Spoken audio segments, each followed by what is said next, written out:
안녕하세요. 오정화 회계사입니다.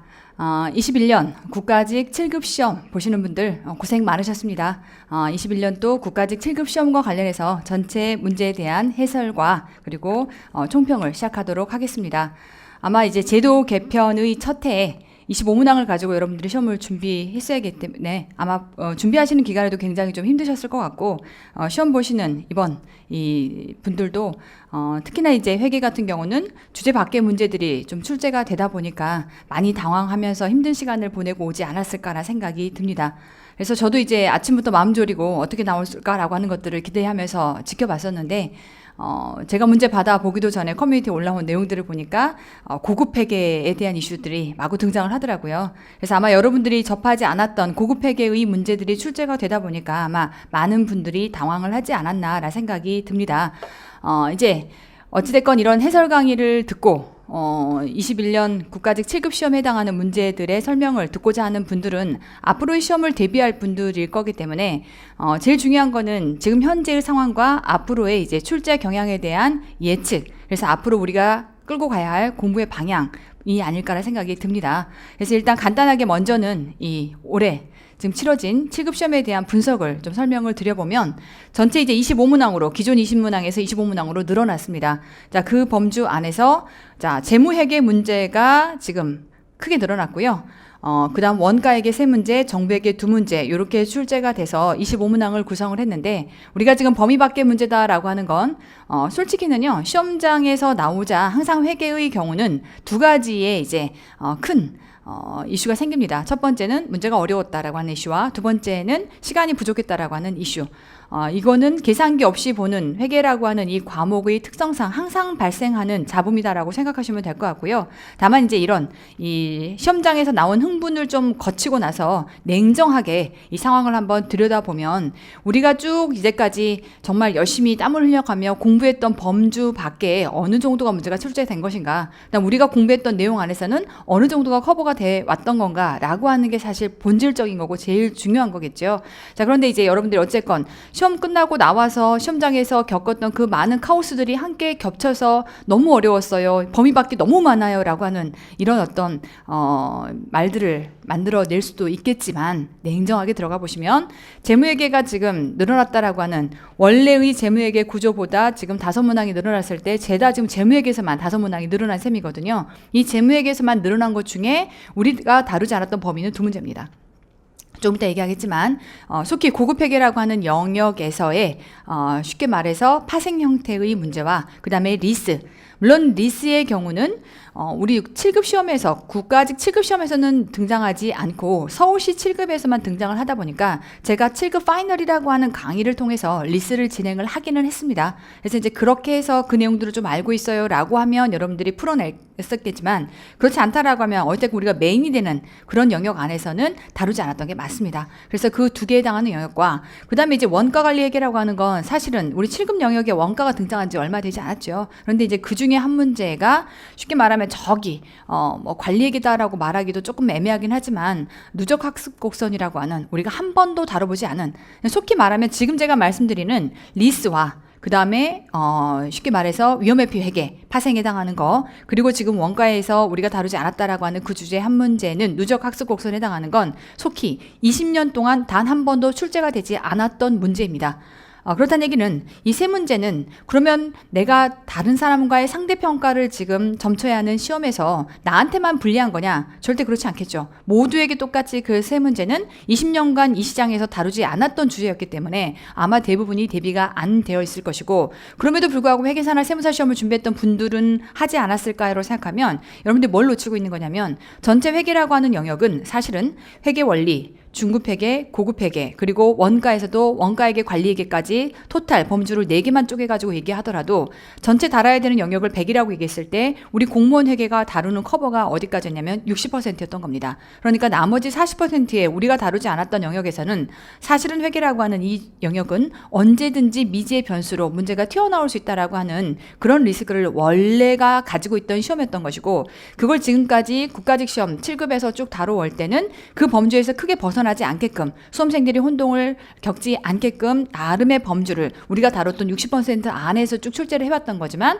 서울시의 경우는 약간 그 부분들을 넘나들다 보니까 제가 그게 염려스러워서 7급 특강이라고 하는 걸 통해서 특수 주제라고 하는 것들을 다루었던 건데 그거에서 커버가 된 게 지금 한두 문제가 나온 것이고 그 외의 나머지 것들은 이제 지금 얘기했던 학습 곡선은 20년간 공무원 시험에 단 한 번도 등장하지 않았던 9급, 7급 서울시 국가직 무엇을 막론하고도 등장하지 않았던 그런 주제가 있는 겁니다. 그럼 여러분이 본질적으로 정확하게 인지하고 가셔야 될 게 원래 우리가 지금 공무원 시험에서 다루는 회계는 회계의 A부터 Z까지라고 하는 전체 영역 중에서 60%까지만 다루었던 거기 때문에 미지의 40%에 해당하는 리스크는 분명히 존재한다라고 하는 걸 요걸 받아들이고 가셔야 되고 회계사나 세무사 시험에서 그러면 컵했던 애들은 요걸 맞췄을 거 아니에요 라고 생각하시면 그것도 오산인 게 제가 회계사지 않습니까? 그리고 회계사 시험도 합격하고 온 합격자고요. 그래서 그 바닥을 제가 공부를 해봤기 때문에 감히 경험자로서 말씀을 드린다면 그 바닥은 여러분들이 보셔야 되는 시험처럼 8, 90 정도 100 가까이를 맞추는 시험이 절대 아닙니다. 60에서 70 가까이의 점수를 낼 수 있다라고 하면 합격 범주 안에 들어가는 그런 시험이다 보니까 심지어는 회계사 시험을 준비하시는 분들도 파생까지를 다루냐 그렇지 않은 분들도 분명히 존재합니다. 연결이나 파생까지 가지 않는 분들도 분명히 존재하다 보니 결국 거기서 공부를 하고 내려왔다 하더라도 그분들이 공무원 시험에 해당하는 올 커버 영역으로 전부 다 공부가 다 되어 있느냐라고 하는 거는 그거는 또 다른 퀘스천 마크라는 거죠. 그러니까 여러분들이 대다수 경쟁하는 사람들을 기준으로 본다라고 하면 저는 냉정하게 이렇게 얘기하고 싶어요. 우리가 다루지 않았던 세 문제를 빼면 점수로는 12점이 까지는 거고요. 그럼 결국 88점이라고 하는 이 만점 범주 안에서 누가 88점을 찍었냐가 제일 중요한 겁니다. 어차피 세 문제에 해당하는 12점은 전부 다 까이고 들어간다면 나머지는 88점이 만점이었다라고 하는 것을 기준으로 놓고 과연 내가 쭉 공부했던 영역 안에서 88점을 맞출 수 있었느냐 88점이 나올 정도로 지금 우리가 다뤘던 범위 안에서 커버가 됐느냐라는 게 중요한 포인트인 거지 S당초 20년 만에 처음 등장한 세 문제를 그 범주 안에 넣고 희석해서 그러면 이제 난 어쩌란 얘기냐라고 당황한다는 건 저는 사실 조금 말이 안 되는 것 같아요. 그래서 어쨌건 일단 우리 시험에서 어떻게 출제가 됐는지에 해당하는 거를 전반적으로 쭉 주제별로 제가 분석을 좀 시켜볼 거고요. 그랬을 때 이제 문제 다 풀고 나서 앞으로의 방향도 제가 간단하게 한번 언급을 드려보도록 하겠습니다. 25문항 늘어났다라고 해서 저는 원가나 정부가 조금 문항수가 늘 줄 알았더니 원가하고 정부는 문항수가 기존 20문항 출제했을 때의 비중 그대로 들어와 있고요. 재무회계가 늘었죠. 재무회계가 늘면서 쓰잘데기 없이 늘다 보니까 안 다뤘던 20년 만에 등장하는 두 가지의 주제가 여기에 출제가 됐던 겁니다. 그래서 이렇게 출제가 됐던 건데 다만 제가 말씀드리고 싶은 건 그 두 문제가 서술형 문제였어요. 그래서 서술형 문제에서 이제 항상 우린 그렇죠. 내가 봤다 안 봤다 굉장히 극명하죠. 서술형은. 그래서 만약에 보지 않았던 주제라고 하면 맞출 리가 없겠죠. 뭐 찍어갖고 맞춘다 모를까. 근데 중요한 건 그걸 제외한 나머지 형태의 서술형 문제 중에 두 개를 제외한 나머지 6개의 서술형은 완벽합니다. 기본서에 완벽하게 100% 출제됐던 문제였습니다. 정배계는 물론이거니와 재무회계에서 5문항에 해당하는 건 제 기본서에 완벽하게 들어가 있던 문제고 제가 조금 이따가 촉수까지 페이지 수까지 전부 다 링크를 시켜서 설명을 드리겠지만 제일 중요한 건 여러분들이 뭘 놓치고 있냐면 제가 다시 한번 강조합니다. 이 공무원 시험에서의 가장 중요한 포인트는 뭐냐면 100점 가까이 맞아야 하는 시험이기 때문에 이 시험은 내가 그냥 익숙한 몇 가지 주제만 뽑아가지고 문제를 푼다? 어불성설이고요. 뭔가 요약본으로 중요한 것들만 공부한다? 어불성설이에요. 처음에 내용을 정확하게 빨리빨리 그냥 학습할 목적으로는 몇 가지 주요 문제들을 풀어보고 요약본을 보면서 전체 골격을 잡아가지고 공부한다라고 하는 게 맞는 말일지 모르겠지만 결과적으로 내가 합격이라고 하는 당락을 얘기한다라고 할 때 이 시험에서 가장 중요한 포인트는 뭐냐면 꼼꼼함입니다. 그걸 놓치시면 안 돼요. 만약에 혹시나 여러분들이 다른 강사님들의 강의를 들었거나 다른 형태의 접근 방식으로 공부를 했다라고 하면 그 부분을 한번 냉정하게 생각해 보세요. 그분들이 지금 강조하는 형태로 어떤 틀을 맞춰서 공부를 한다 내지는 혹은 안에서 제일 중요한 몇 가지의 주제만 풀어보고 나서 그 주제만 가지고 접근한다라고 하게 되면 두 가지를 놓치고 있는 게 틀 형태로만 공부를 하게 되면 그래서 내용을 줄여놨다면 그 줄인 부분에서 한 문제라도 나왔을 때는 우리 시험에서 지금처럼 다루지 않았던 미지의 40% 영역을 남겨놓고 보는 시험인 건데 다른 주제에서라도 꼼꼼했어야 문제를 풀 수 있는 상황에서 그 다른 주제에서도 뭔가 요약본으로 뽑아가지고 공부한다? 너무나 빵꾸가 많아져요. 이 시험에서의 특징은 우리가 다룬 범위 안에서는 무조건 완벽하게 꼼꼼해야 합니다. 그 다음 두 번째는 일정 주제만 뽑아가지고 문제를 푼다? 여러분 응용력이 가능하시던가요? 시험장에서 계산기도 쓸 수 없는 이런 한계치의 시험 안에 네 과목을 한꺼번에 통째로 집어넣어놓고 시험 봐라 라고 던져주는 이 시험에서 여러분에게 응용력이라는 게 가능하던가요? 가당치 않은 소리입니다. 그렇다는 얘기는 내가 가능한 그런 응용력까지를 100% 커버가 될 수 있을 만큼 많은 유형의 문제들을 풀어서 내 안에 응용력을 쌓고 시험장에 들어가는 수밖에 없다라고 하는 결론이 나오니까 여러분들이 이번 이 시험에서 성공이든 실패든 간에 이 시험의 본질이 무엇이었는지를 이번에 이 시험을 통해서 다시 한번 여러분들이 곱씹어 보셨으면 좋겠습니다. 제가 좀 더 구체적으로 1번부터 25문항까지 해당하는 것들을 여러분들이 하도 카오스 상태로 우리가 다루지 않은 범위에 나왔다라고 하는 것들을 많이 말씀을 하시길래 제가 한번 분석을 한번 해봤어요. 첫 번째, 재무회계.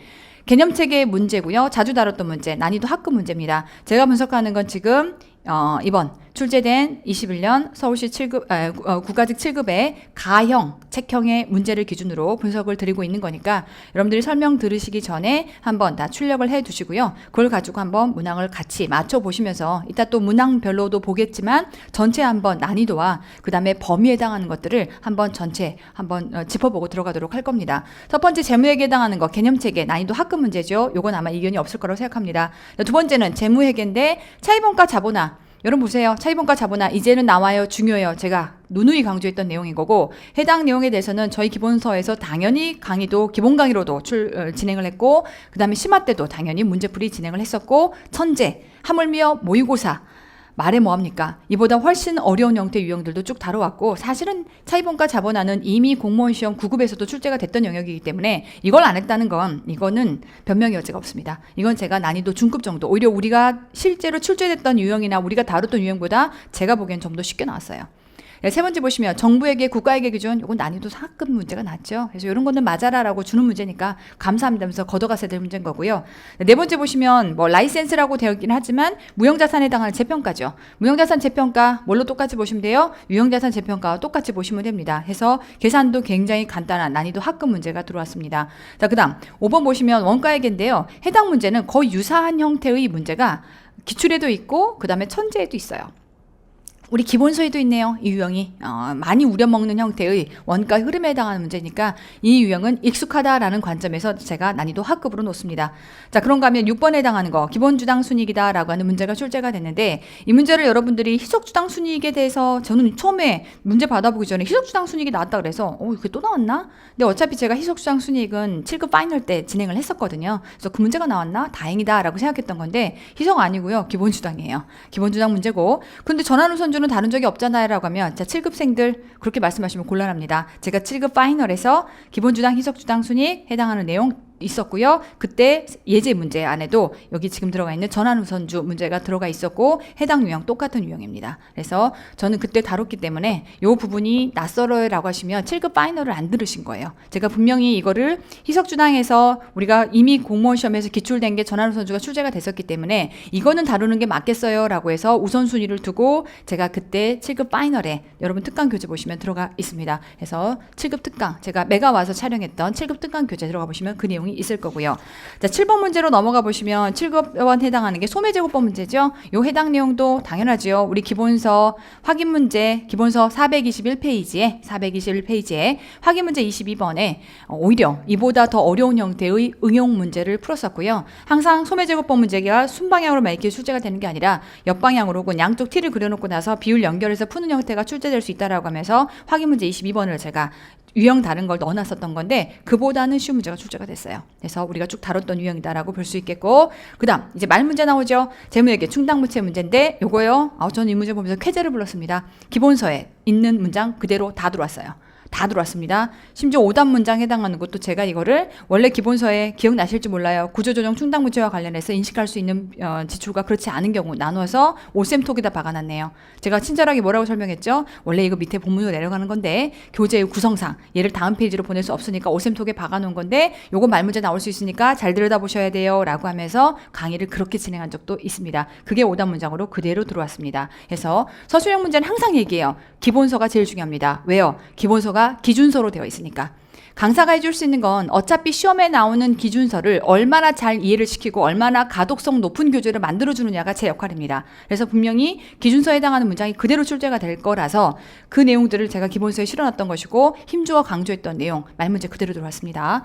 자, 그런가 하면 9번 문제에 해당하는 거는 지금 보시면 영어권 문제인데 여러분들이 이걸 보고 사업결합에 해당하는 고급회계요라고 하시면 곤란해요.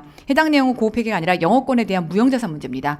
물론 영어권을 계산해라라고 하는 건 원래는 회계로 따지면 고급회계 영역인 게 맞아요. 하지만 제가 유일하게 고급회계가 조금 링크되어 있는 부분이 무형자산과 관투주다라고 하면서 그건 이미 제가 재무회계 기본서에 7급 파이널도 아니에요. 재무회계 기본서에 실어놓고 나서 강조를 했던 내용들인 것이고 다만 해당 내용 안에서 주식과 관련된 주식 발행 비용 등에 대한 이슈가 나와 있었던 거지만 이거는 그래 그런 내용에서는 조금 여러분이 어렵다고 느낄 수는 있지만 우리가 다뤘던 주제인 건 맞아요. 다만 주식을 발행할 때 발생하는 주식 발행에 직접비 어떻게 하죠? 주식 발행 대금으로 보는 거죠. 그 원리 그대로 가시면 돼요. 이따 어떻게 푸는지 설명드릴게요. 그래서 이 부분은 저는 중급으로 놓습니다. 10번에 해당하는 거 순자산 변동표 이거 제가 뭐라 그랬어요? 회계사전 뺏겨서 내라 그랬죠. 계산 문제 무조건 회계사전 뺏겨냅니다. 정부회계 기본서 너무 중요합니다. 문제 그대로 풀어보셔야 됩니다라고 정말 입이 닳도록 얘기했던 거 기억나실까요? 기억나셔야 돼요. 이건 제가 정말 많이 힘줘서 얘기했던 겁니다. 자, 해당 내용은 제가 찾아보니까 제 기본서에 2019년도 회계사 기출문제 그대로 나온 거예요. 숫자만 조금 다르게 나오고요. 유형 똑같고 안에 제시되어 있는 사례 똑같아요. 그대로 나온 겁니다. 그래서 제 기본서에 정부회계 기본서 21년 기본서겠죠. 22년과 아직 버전 안 나왔으니까 페이지 120페이지에 05번에 해당하는 문제 그대로 들어와 있습니다. 그래서 기본서가 항상 중요하다라고 했던 이슈가 여기에서도 그대로 등장을 합니다. 자, 그런가 하면 11번에 확정급여 채무에 대한 계산 문제 기억나시죠? 제가 나올 거야 마치 양치기 소녀처럼 한 3년은 거짓말했던 것 같아요. 나올 거야 나와야 돼 나올 수밖에 없어 정말 나올 수밖에 없네요. 게다가 정말 원더풀하게 이렇게 어려운 형태 유형으로 출제가 됐죠. 하지만 중요한 건 제가 이보다 훨씬 어려운 문제들을 많이 들이댔어요. 나온다면 어설프게 공부해가지고서 못 푸느니 정확하게 제대로 많이 풀어가지고서 나오면 정확하게 풀고 가자. 자신감 있게 풀고 가자. 이 시험은 이게 제일 중요하다. 푼다라고 하는 판단이 중요하고 풀었다라고 하면 정확하게 맞추는 게 중요하다라고 하는 걸 항상 강조했기 때문에 해당 내용 제가 차고 넘치게 이보다 훨씬 어렵게 회계사 시험에서 출제가 됐던 모든 문제까지를 제가 기본서, 천재, 그리고 모의고사에 죄다 실어 넣었습니다. 제 풀거리를 따라왔다라고 하면 못 푼다라는 게 이상할 정도의 문제입니다. 요거 우리 충분히 다뤘던 문제고요. 자, 12번에 해당하는 거 유형자산의 원가 모형에 대한 손상 문제. 우리 맨날 봤던 문제죠. 난이도 하급. 그 다음에 13번에 해당하는 거 보시면 수익인식에 해당하는 유형. 요게 이제 응용 문제죠. 수익인식을 우리가 분명히 다뤘고 해당 내용에서 재화하고 용역인 거 알겠는데 그러면 이제 이걸 어떻게 수익인식 할 거냐라고 하는 것들에 대해서는 요거는 분명히 응용 문제인 게 맞습니다. 그래서 제가 이제 수익인식은 항상 이제는 계산 문제가 나올 때가 됐어요 라고 얘기를 했고 그게 이제 하나의 이렇게 사례로 출제가 됐다라고 볼 수 있는데 답 찾는 건 의외로 쉬워요. 우리끼리의 답 찾는 원칙이 있었거든요. 이따 가서 보시면 놀랄 겁니다. 답 찾는 원칙 그대로 적용하시면 되고요. 자, 14번에 가보시면 재무비율 이런 건 난이도 학급이죠. 재무회계 재무비율 난이도 학급 문제 출제가 됐고요. 그 다음 15번에 해당하는 거 부채정의. 자, 개정사항 나왔네요. 개념체계 개정사항 출제가 됐는데 이제까지 우리가 그래도 그렇게 박치기 하면서 개념체계를 했으면 나와줘야 맛이죠. 그래서 나왔습니다. 나왔고요. 우리가 충분히 강조하면서 다뤘던 내용이다 보니까 이 경우 저는 난이도 중급 정도로 뒀습니다. 이게 지금 헷갈렸다라고 하면 기본서를 꼼꼼하게 안 보신 겁니다. 기본서에서 달고 강조했던 내용이 그대로 출제가 됐습니다. 자, 그런가 하면 16번의 리스. 요거 안 다뤘습니다. 제가 아까 얘기했던 세 문제 중에 요게 이제 뒷단에 요 문제가 나오는 거죠. 다 같이 손잡고 틀리면 된 문제예요. 물론 리스를 아예 안 했냐라고 하면 그렇진 않고요. 저도 애매해요. 안 했다라고 하기에는 7급 파이널 특강에서 리스를 다루었습니다. 그래서 그걸 다뤘으니까 맞췄어야 돼요 라고 말하기에는 저도 양심상 기본 강의를 하지 않았기 때문에 그래서 힘줘야 얘기하지 않는 거지 리스를 아예 다루지 않은 건 아닙니다. 리스 분명히 다뤘습니다. 그래서 여기 내용 안에서 판매형 리스에 해당하는 그런 내용이 지금 출제가 되어 있는 거고요.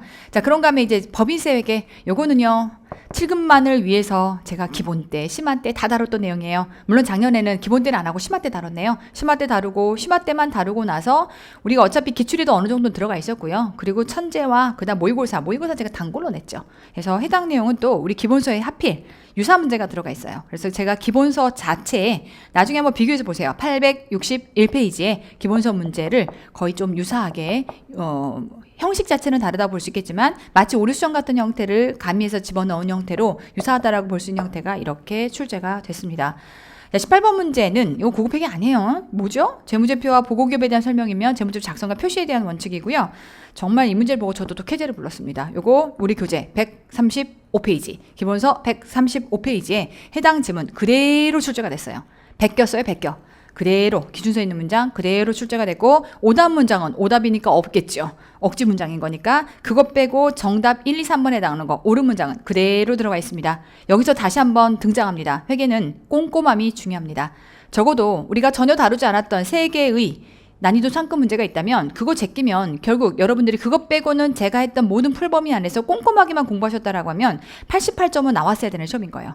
그러면 우리 시험은 애시당초 그 세 문제는 모두가 다 틀렸을 거라 생각하시면 어차피 그거 맞기 쉽지 않아요. 그럼 그 틀렸다라고 생각하시면 88점의 만점인 시험에서 내가 얼마를 맞았냐라고 하는 게 본질적인 베이스의 시작인 거기 때문에 냉정하게 여러분들이 중심을 잘 잡고 이번 시험 망했으라고 볼 게 아니라 무엇이 망했는지 무엇이 패배했는지에 대한 것들을 정확하게 좀 갈라내실 필요가 있을 것 같습니다. 19번에 요게 이제 우리가 안 다뤘던 거죠. 누적학습 곡선이라고 해서 요거 우리가 이제 원가에게 다루는 주제인데 요게 이제 뜬금없이 뭐 옛날에 한 번이라도 다룬 적이 있는데 공모시험 등장했어요가 아니라요. 20년 만에 처음 들어왔어요. 어쩌라고. 그럴 수 있어요. 100%의 회계 영역 안에서 우리가 지금 공모시험에 다룬 영역 60%고요. 미지의 40%가 남아 있습니다. 뭐 앞으로 어쩌라고? 앞으로도요. 물론 제가 7급 때 이런 것들을 한 번이라도 다뤘다라고 하면 이제는 문제풀이에 들어가 있을 거기 때문에 7급용을 위해서 하긴 할 겁니다. 그런데 그 나머지 40%를 커버하기 위해서 지금의 강의보다 1.5배의 책을 두껍게 강의를 더 많이 저는 비효율적이라고 생각합니다. 애시당초 이렇게 돼버리면 모두의 100점 만점의 기준이 88점이 되는 거예요. 여러분 냉정해 주셔야죠. 그럼 88점을 기준으로 해서 내가 얼마나 88점을 완벽하게 맞췄느냐가 중요한 거지, 거기서 90, 100까지는 정말 그걸 위해서는 너무나 많은 양들을 쏟아부어야 되기 때문에 저는 비효율적이라고 생각을 합니다. 그래서 어쨌건 이렇게 다루지 않았던 상급 문제 출제가 됐고요. 20번 관투주 차고 넘치게 했습니다. 이번 재무회계 기본 강의 때, 심화 강의 때도요, 요거 지금 우리가 얘기했던 투자 차익에 해당하는 것을 제거하는 형태, 정말 목토제로 강의하면서 유난히 흥분했다라고 강의를 했었거든요. 마찬가지로 매년 했던 거 이렇게 출제가 됐었고요. 그래서 저는 난이도 중급 봅니다. 자, 21번에 해당하는 거, 요거는 뭐 우리 쉬운 내용이죠. 유형자산 재평가 이보다 훨씬 빡세고 힘든 것들 많이 봤고요.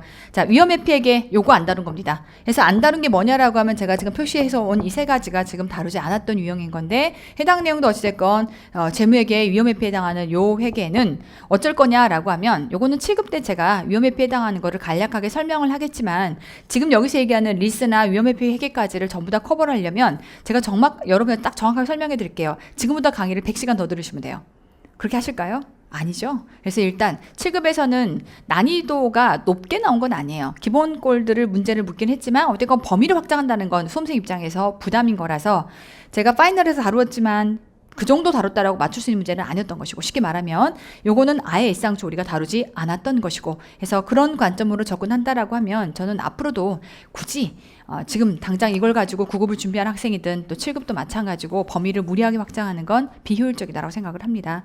자, 그런가 하면 이제 23번에 작성과 표시 뭐 이 정도는 난이도 중급, 이것도요 소름 돋아요. 소도 요거 완전 기본서에 있는 페이지 그대로 문제 다 들어와 있어요. 문구 그대로입니다. 그대로. 그래서 제가 아까 말씀드린 것처럼 우리가 다루지 않았던 두 개의 말문제 빼고는 기본서에 있는 게 컨트롤 C, 컨트롤 V로 들어왔어요.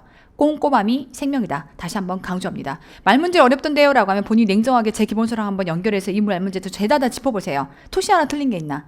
결국 기준서에서 그대로 됐다는 얘기거든요. 시험은 기본적으로는 기준서에서 그대로 나옵니다. 그러니까 내가 뭔가를 꼼꼼하게 공부하지 않았구나라고 하는 것에 대한 반성부터 출발하셔야 그 다음번 시험에서 여러분들은 합격하실 수 있을 겁니다. 그래서 그대로 기준서에 있는 내용이 출제가 됐다라고 하는 거고요. 자, CBP 문제, 요거는 CBP 우리 원가액이 다뤘던 문제고요. 난이도 중급 정도라고 보셔야겠죠. 현금 흐름표 의외로 쉽게 나왔습니다. 우리가 더 빡세게 훈련하고 많이 공부해왔던 건데 그보다는 원리만 알면 풀 수 있게끔 출제가 됐기 때문에 난이도 중급 정도 봅니다. 하여 전체를 가지고 기준을 보시면 우리가 다루지 않았던 형태의 주제는 이렇게 세 가지라고 볼 수 있겠어요. 그러니까 앞서 말씀드린 것처럼 3개면 100점 만점에서 12점 까이고요. 88점이 만점인 시험을 우리가 준비했다라고 보셔야겠고, 냉정하게 여러분요, 저 3개 빼고 나머지를 다 맞췄다고 생각해 보세요.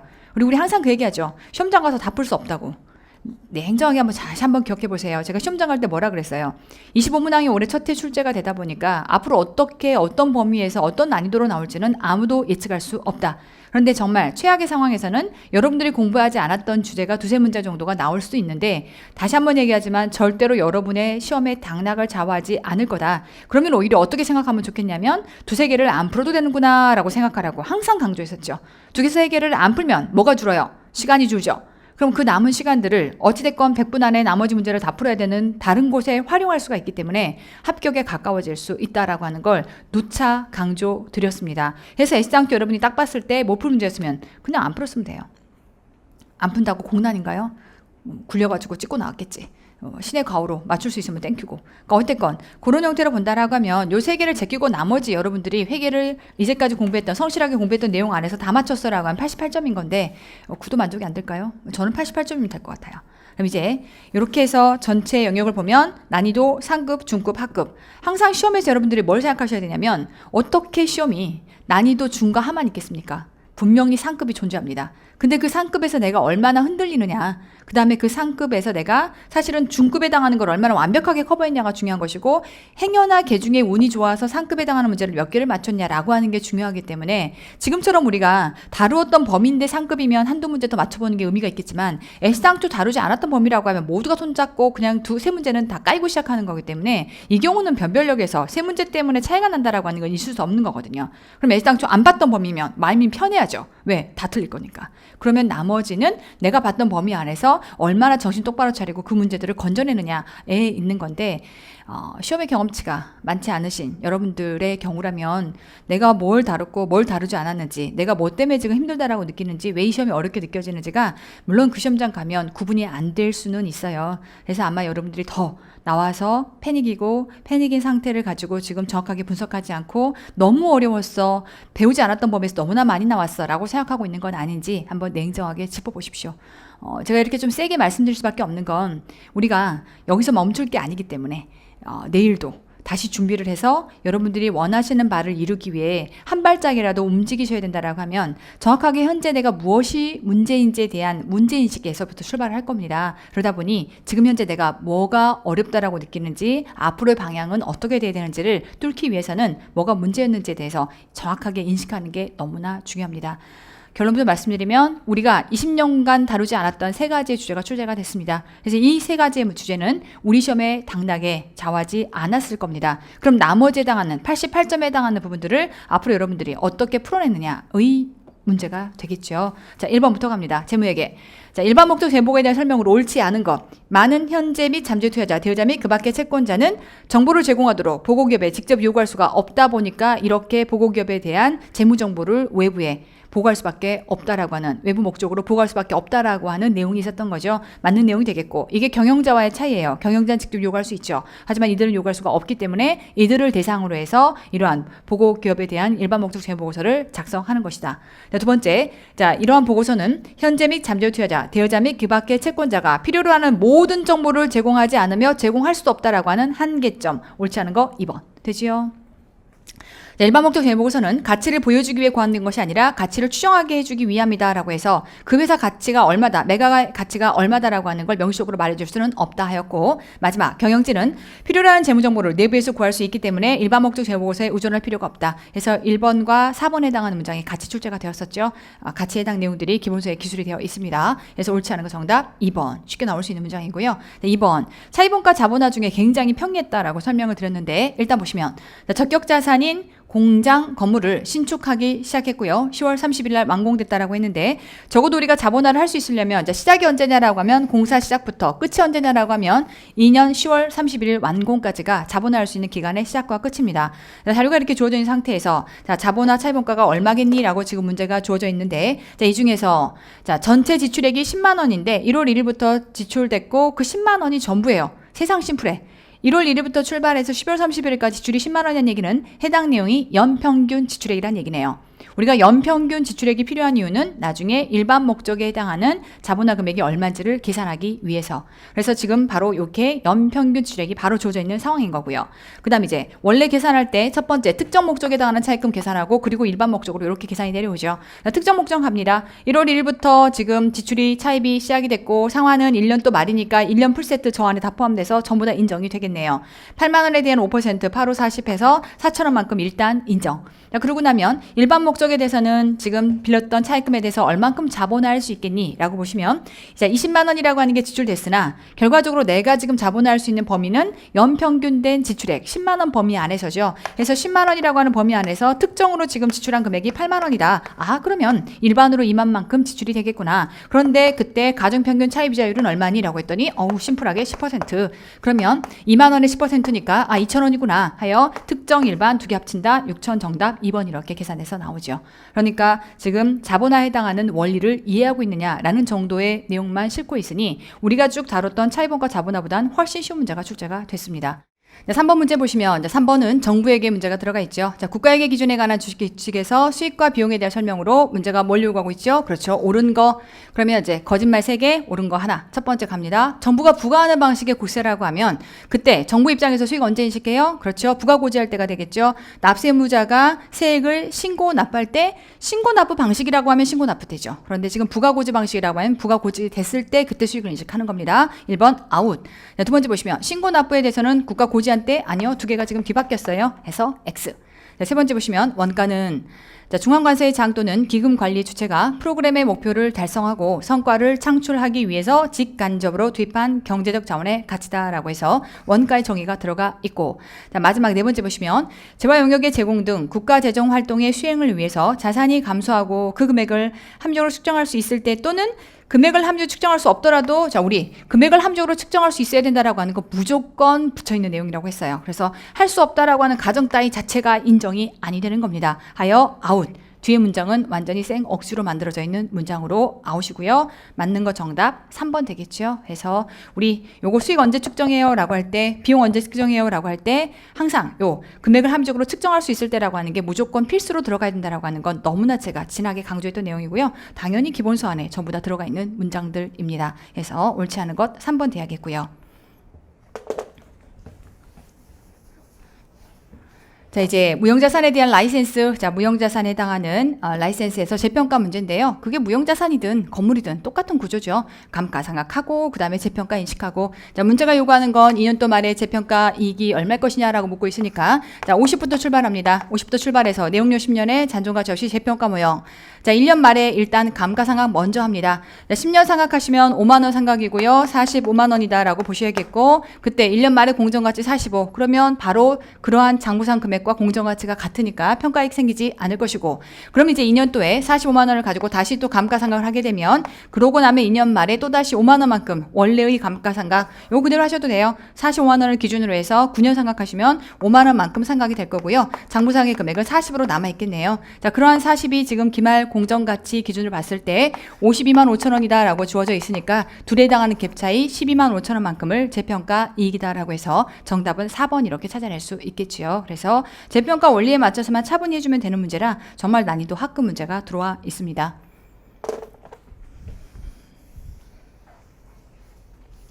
자, 원가액에 해당하는 원가 흐름 문제인데요. 자, 기초 기말의 재고자산 내용이 들어가 있고, 자, 중간에 매출 원가 20%를 매출 원가의 이익으로 가산한다. 그러고 나서 매출액이 6만 원이다라고 하면 결과적으로 주고 싶은 내용은 뭔 거다? 매출 원가를 주고 싶은 거다. 그래서 자, 20% 원가 20%가 매출 원가로 이익을 가산한다라고 하면 매출 원가가 있을 거고요. 1.2 20% 가산한 게 매출액이 6만 원인 겁니다. 해서 나누시면 결국 매출 원가가 얼마일 것이냐라고 해서 계산하시면 5만 원이 매출 원가라는 거 알 수 있겠고 그럼 이제 해당 문제는 원가 흐름에서 매출 원가까지가 주어져 있으니까 결국 제공품 플러스 제품까지 T를 요구하고 있는 것이다.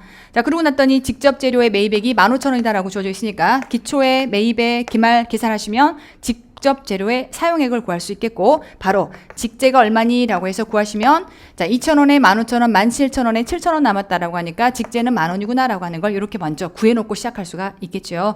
자 그런가 문제가 요구하는 건 자 제조간접원가가 가공원가의 40%인데 기초원가가 얼마니? 그럼 기초원가는 직재 플러스 직노가 필요한 것이고 방금 내가 직재 구해놨으니까 직노를 끌고 오시면 될 텐데 직노를 끌고 오는 방법은 아까 우리가 이 매출 원가라고 하는 것을 힌트로 삼아서 제공품 플러스 제품 T 안에서 결국 단기 총 제조원가가 얼마냐라고 하는 걸 구하면 그 안에서 직재 있으니까 가공원가 나오겠죠. 가공원가의 40%가 제조간접원가야. 그러면 가공원가는 누구와 누구의 합이죠? 그렇죠. 제조간접원가와 직접 노무원가의 합이다 보니까 얘가 40%면 직노는 60%겠네. 그러니까 가공원가가 얼마인지 구하고 그거의 60% 직노. 그래서 여기다가 직재에 해당하는 거 10,000원이고요. 그 다음 직노가 얼마예요? 라고 하는 거 구하면 문제가 요구하는 거 구해낼 수 있겠다. 구조가 파악되면 푸는 건데 사실은 해당 문제는 이미 기본서에 들어가 있는 유형 똑같은 유형이 있습니다. 기본서 확인해 보시면 아실 거고요. 다시 한번 자 매출 원가가 문제에서 지금 이렇게 응용해서 계산할 수 있게끔 주어져 있으니까 결국 저는 제공품 플러스 제품이다라는 요 짬뽕티를 사용할 거고요. 그러면 자 기초 제공품 제품, 기말 제공품 제품 그럼 여기 누구 들어오죠? 그렇죠. 매출 원가 우리가 좀 전에 구해놨던 50,000원이 들어오게 될 거고요. 그러고 나면 이 영역 안에 누구 들어와요? 그렇죠. 단기총 제조 원가가 들어와야겠죠. 자, 직재에 해당하는 거 10,000원, 그리고 가공원가가 얼마냐? 이렇게 해서 들어올 겁니다. 자, 기초 바다가 들어갈게요. 기초 제공품 제품 도합 합쳐서 15,000, 기말 제공품 제품 15,000. 마치 그가 이렇게 풀었으면 좋겠어요 라고 하는 걸 의도한 것처럼 이렇게 지금 들어가 있는 거죠. 하여 우리는 바로 계산을 굉장히 출제위원이 배려해서 도와줬다는 느낌이 좀 들어요. 여기 10,000원이면요 50,000원이니까 양쪽 매칭하시면 40,000원 나오겠고요. 가공원가가 40,000원이라면 다시 돌아가서 자 우리 아까 가공원가에 지금 제조원가가 가공원가의 40%면 노무원가는 60%라고 했으니 결국은 40,000원에 해당하는 60%만큼이 직노로 계산이 될 거고요. 4,6에 24에서 24,000원, 10,000원 합치시면 34,000원이 우리가 구하고자 하는 기초원가 해서 정답은 3번 이렇게 찾아낼 수 있죠. 그래서 원가는 틀만 보이면 풀어낼 수 있는 형태의 문제인데 이 틀이 생소하냐? 그렇지 않고요. 기본서에 있는 문제입니다. 해서 우리가 쭉 풀어왔던 문제이기 때문에 저는 난이도 하라고 얘기를 할 수 있겠네요. 자 이제 문제 6번 갑니다.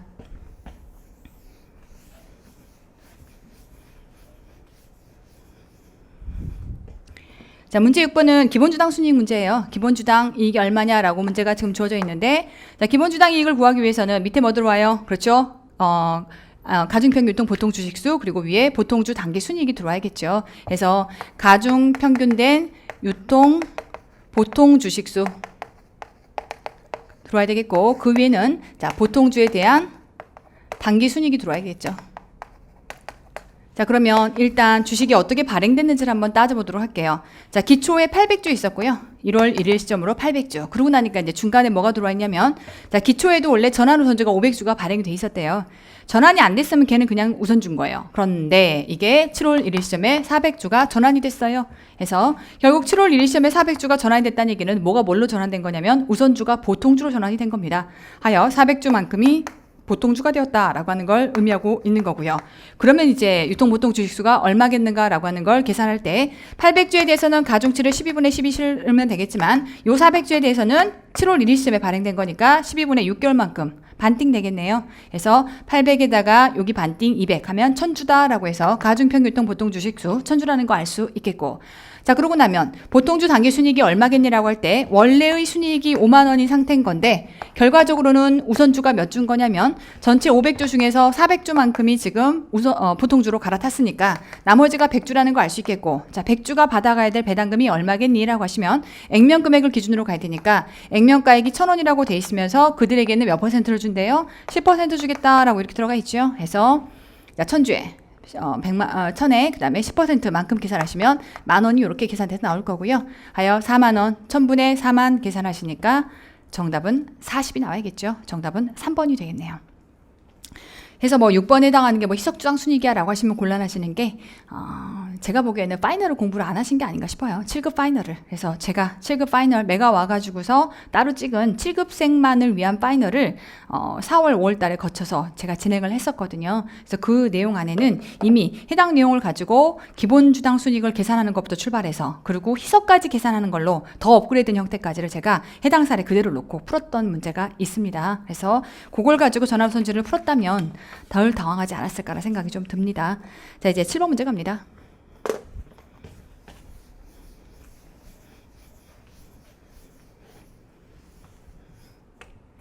자, 7번은 소매제곱법이죠. 우리 소매제곱법으로 이렇게 여러 가지 주제가 주어지면 양쪽 원가와 매가에 해당하는 T를 그려 접근한다라고 말씀을 드렸고요. 다만 해당 문제는 특이하게 순인상액 얼마니 그리고 종업원 할인액이 얼마니라고 문제에서 묻고 있다 보니까 결과적으로 순방향 아니고 역방향 문제네요.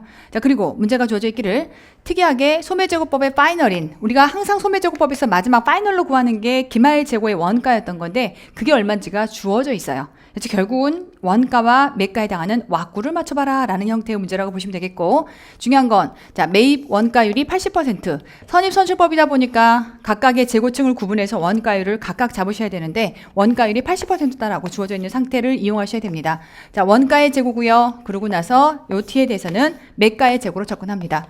그래서 세팅하시면요. 자, 원가의 재고에서 기초와 매입에 해당하는 게 기초 2,000에 그 다음 16,000만큼 매입이다라고 주어져 있고 자, 매가 갑니다. 자, 기초에 해당하는 게 4,000이다라고 주어져 있고 단기 매입이 18,000인데 자, 문제가 인상이 있고 인하가 있어요. 그러면 인상 기억 더할 거고요. 인하 해당하는 거 빼겠죠. 될까요? 오케이. 옆에 세팅합니다. 여기 보시면 지금 매출원가 얼마인지 모르지만 그렇게 해서 최종적으로 계산한 마지막 파이널이 1,600이래요. 오케이. 자, 그 다음 옆으로 가보시면 이번에는 자 매출액에 해당하는 게 2만원이다라고 주어져 있고요. 우리가 구해야 하는 종업원 할인액에 해당하는 건 매출과 같은 영역의 범주 안에 넣겠죠. 될까요? 자, 주어진 정보 다 세팅을 했고 자, 이 상태에서 매입의 원가율이 80%다라고 사안이 주어져 있으니까 매입의 원가율이 80%다라고 하는 건 자, 매입 부분 이 부분과 매입 부분 이 부분에 해당하는 게 비율이 몇 퍼센트래요? 요렇게 80%라고 주어져 있죠. 그러면 자, 이 금액의 80%가 16,000이 되려면 해당 금액 얼마면 될까요? 2만. 오케이. 그러니까 여기가 2만이 되려면 18,000 플러스 기억 마이너스 1,000이 2만이 돼야 되니까 해당 내용 얼마? 오케이. 3,000. 나오죠? 맞고 맞추면 돼요.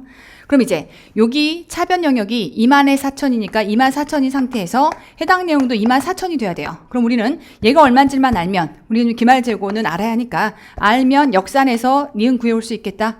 그럼 마찬가지로 우리가 지금 소매제고법의 가장 주 포인트는 이런 매입의 원가율이 얼마인지를 가지고 여기 해당하는 재고에서 80%가 1,600이다. 이렇게 역산해서 가는 문제였기 때문에 이 금액이 얼마냐면 해당 금액의 80%가 1,600이에요. 역산하시면 되네요. 자, 해서 해당 내용은 자, 이 금액의 80%가 1,600이에요. 역산하시면 2,000이 나오겠고 2만에 2,000에 맞고 맞춰 24,000 돼야 되니까 해당 내용은 2,000이다라고 하는 걸 이렇게 역산으로 찾아낼 수 있겠다.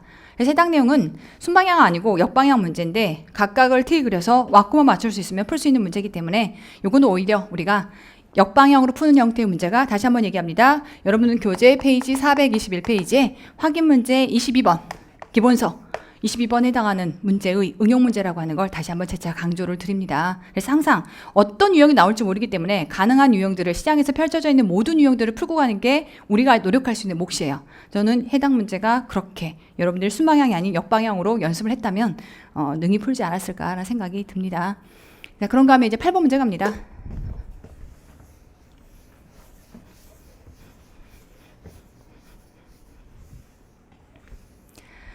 자, 8번 문제를 보시면 말 문제네요. 자, 충당부채, 우발부채, 우발자산에 대한 설명으로 옳지 않은 거 첫 번째, 자, 제3자와 연대해서 의무를 진다라고 하면 전체 중에서 제3자가 이행할 것으로 예상되는 부분은 3자가 이행을 안 하면 내가 줘야 되거든요. 하여 우발부채 굿. 두 번째, 자, 관련 상황의 변화가 적절하게 재무제표에 반영될 수 있도록 우발자산을 지속적으로 평가를 해야 되고요.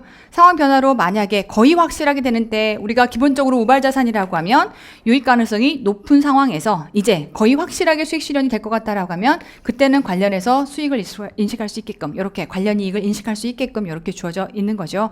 맞는 내용이 되겠고 네, 세 번째 보시면 현재물을 이행하기 위해서 필요한 지출 금액에 영향을 미치는 우리가 항상 원래 과거 사건의 결과 현재 의무라고 얘기할 때는 미래 사건은 등장하면 아니 되는 거지만 지금처럼 금액을 지금 뭐라고 돼 있어요? 여기 안에 추정 금액이 얼마냐? 충당부채 금액을 추정하는 데 있어서는 미래 사건이 등장할 수 있다라고 강조를 했었고 그게 그대로 들어와 있네요. 본문에 있는 문장 그대로입니다. 기준서에 있는 문장 그대로예요. 마지막 구조조정 충당부채로 인식할 수 있는 지출은 구조조정에서 발생하는 직접비, 간접비를 포함하되 기본적으로 구조조정에 해당하는 것만 얘기해야지 직접비만 얘기하지 간접비 들어가면 안 되겠고요. 구조조정 때문에 발생하는 지출이며 계속적 활동과 관련 있는 지출이면 안 된다고 했죠.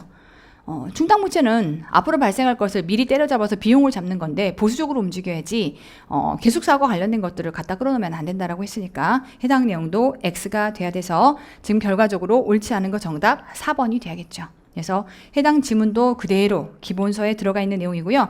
페이지 기본서 633페이지에 해당하는 내용들 다시 보시면서 아 내가 이걸 놓쳤구나. 다시 한번 복창합니다. 이 시험의 핵심은 꼼꼼함입니다. 내 인생 걸린 시험에 뭐가 나올지 어떻게 알고 그걸 막 건너뛰어가면서 공부합니까? 지금처럼 한 문제라도 틀리고 나면 정말 뼈아픈 실책이 여러분들 막 사무치잖아요. 좀 더 볼거리라는 게 얼마나 마음을 후벼팝니까? 꼼꼼함이 생명이에요. 아시겠죠? 그래서 기본서랑 매칭해 보면서 내가 뭘 놓쳤는지를 다시 한번 곱씹어 보시길 바랍니다. 자, 이제 9번 문제 갑니다. 자, 9번 문제를 보시면 X년 7월 1일 날 모든 자산과 부채를 인수하는 사업결합을 했다라고 되어 있는데 그냥 말이 사업결합이지 사업결합과 합병이 크게 다를 바가 없습니다. 그렇다라고 하면 결국 문제가 요구하는 건 영업권인데 자, 사업결합 시점에 인식할 수 있는 순자산의 장부 100, 공정가치 120 우리는 항상 시가 주고 사지요. 그래서 내가 지금 한국을 120에 해당하는 시가를 주고 사야 될 판인 건데 내려갔더니 자, 이전 대가로 뭘 줬니? 라고 했더니 그 경우 주식을 줬대요. 그럼 그때는 주식 100주를 줬다라고 할 때 그 100주는 시가로 환산을 해야 된다라고 하는 걸 강조했었고 그럼 결과적으로 나는 100주에 대해서 14,000원 해서 이렇게 내가 140만 원만큼 해당하는 돈을 주고 산 겁니다. 돈과 진배 없는 주식을 주고 산 거죠. 그런데 이제 문제는 밑에 보시면 보통주와 관련해서 직접 관련된 비용, 그 다음 기타 수수료 해서 토탈 얼마가 뜯겨요? 2만 원만큼 뜯기는데 잘 생각해 보시면 우리가 주식과 관련해서 주식 발행비가 발생하면 그건 어떻게 처리한다? 주식의 발행 금액에서 까죠. 그리고 결과적으로 주식의 발행으로 처리를 하는 거지 이게 우리가 지금 영업권을 인식하는 데는 영향을 미쳐서는 아니 되는 거라서 결과적으로 해당 내용은요. 주식 발행비로 처리할 거예요. 그 얘기가 뭐냐? 결과적으로 나는 120짜리를 140 주고 산 거예요. 120짜리를 140 주고 산 거니까 나의 영업권은 20이다 라고 보시면 되겠고 다만 지금 2만 원만큼 돈이 뜯겼다 라고 하는 건 굳이 분개로 설명하자면 결국 내가 주식을 발행을 해준 거예요. 아주 쉽게만 얘기하면 그럼 주식을 얼마치 발행해 준 거냐면 140만 원어치 발행해 준 거예요. 그런데 지금 뭐가 들어왔냐면 이들의 한국의 순자산이 내 장부 안으로 쏙 들어왔어요. 얼마짜리가 들어왔죠? 120만 원어치가 들어온 거예요. 그럼 나머지가 뭐가 돼요? 영업권이다 라고 해서 그들에 해당하는 차이를 20만 원만큼 영업권으로 이렇게 인식하시면 될 텐데 말씀드린 것처럼 2만 원에 해당하는 현금이 뜯겨나갔어요 라고 하면 그거는 주식의 발행가에서 까면 된다 그랬죠. 현금 2만 원 빡 뜯겨나갔어요 라고 하면 주식의 발행가에 우리가 지금 앞에서 얘기했던 그 발행가에 관해서 2만 원만큼을 까면 됩니다. 그래서 좀 더 얘기를 하자면 해당 내용이 이렇게 주식만큼 발행됐어요 라고 할 때는 자본금과 그 다음에 자본 잉여금 쉽게 말하면 주식 발행 초과금이죠. 주발초로 쓸게요. 주식 발행 초과금이라고 하는 주발초로 이렇게 기록이 될 텐데 냉정하게 따지면 자본금에 해당하는 건 신성 불가침 영역으로 몇 주가 발행되냐라고 하는 건 요거는 달라지지 않는다 하여 자 7,000원짜리 100주니까 70만 원만큼이 들어갔을 거고요. 원리로 따지면 140만 원만큼 주식이 발행된 거니까 나머지는 웃돈 더 받은 거예요 라고 했다가 돈 뜯긴 것만큼 여기서 뭘로 까면 돼요? 주발초에서 까면 되겠죠. 원래가 우리가 주식 발행 대금으로 처리해요 라고 할 때는 주발초로 까는 거였으니까 그럼 결과적으로 영업권은 지금 내가 이런 비용들이 뜯기든 말던 문제가 없겠고 이렇게 결과적으로는 120짜리를 140 주고 사왔다라고 하는 게 주 포인트가 됩니다. 하여 해당 문제 안에서는 영업권은 20만 원이 되겠죠. 그래서 아마 이제 이거를 사업결합이라 해서 여러분들이 헷갈려서 어렵게 느꼈던 분들도 있겠지만 그다음에 특히나 이제 이 부분을 우리 항상 주식 관련해서는 주식 발행비를 처리하는 건 알겠는데 라고 하는 걸 생각하면서도 어떻게 지금 영업권을 계산할지를 우리가 사실 이 문제 자체를 접근해서 푼 적은 솔직히는 없으니까 헷갈릴 수 있었겠지만 사실 천재 잘 생각해 보시면 천재 안에요. 이렇게 주식 발행과 관련해서 주식을 발행을 했는데 그 외에 나머지 뭐 이전에 있었던 어떤 주식 발행비나 이런 것들이 발생했을 때 어떻게 할 거냐라고 할 때는 영업권에 영향을 전혀 미치지 않는 형태로 그런 유형의 문제가 두 문제가 들어가 있어요. 천재 펼쳐보시면 오른쪽 하단 쪽에 두 문제가 들어가 있습니다. 그래서 그런 내용과 제가 이거는 주식 발행과 관련된 내용이야 라고 해서 항상 주식 발행으로 처리했던 내용들을 믹스했다면 뭐 여러분들이 어렵게 느꼈을 수는 있겠지만 우리가 다루지 않은 범위다라고 말하기는 좀 어렵습니다. 그래서 이런 내용들에 해당하는 게 결국 저는 이 주제를 무형자산의 영업권이다라고 얘기할 수가 있겠네요. 네, 이제 10번에 해당하는 문제를 보시면 정부회계 문제 들어와 있죠. 자, 보시면 중앙관서 A 부채, 이것도 참 그래요. 기타 특별회계와 일반 회계는 국고금 회계 처리를 하다 보니까 결국 자기네가 들어왔던 모든 내용들을 한국은행으로 보내서 거기서 배정받아 갖고 사용을 하게 되죠. 그러니까 지금 기타 특별회계와 누가 똑같아요? 일반 회계가 처리 방식이 같아요. 그래서 지금 기타 특별회계다, 일반 회계다 같다라는 거를 원리를 먼저 판단을 하셨어야겠고, 즉 안에서 재정운영 순원가와 재정운영 결과가 같을 수밖에 없는 구조를 갖고 있다라고 생각을 하셔야겠고, 자, 옳지 않은 건 이렇게 문제가 주어져 있는데 우리 똑같은 유형을 아까 말씀드렸던 것처럼 굳이 쓰고 시작하면요, 2019년도 회계사 기출이에요. 회계사 기출 문제고요. 기출 문제 내가 다 풀어야 되냐? 그래서 정부회계 기본서 다 들어가 있어요. 정부회계 기본서 회계사 계산 문제 다 풀었거든요. 페이지 120페이지. 요거에 몇 번 문제냐면 05번 문제. 비교해 보세요. 같아요. 제가 항상 계산형 문제 똑같이 나온다라고 강조했었고, 이번 꼴도 또 이렇게 똑같이 출제가 됐습니다. 여러분들이 노력을 하고 열심히 했다면 그만큼 적중하게 해주는 게 제 역할인 거죠. 그래서 뭐 제가 제 공지사를 얘기하겠다는 게 아니라 제가 강조했던 건 좀 믿고 가주시면 좋을 것 같아요.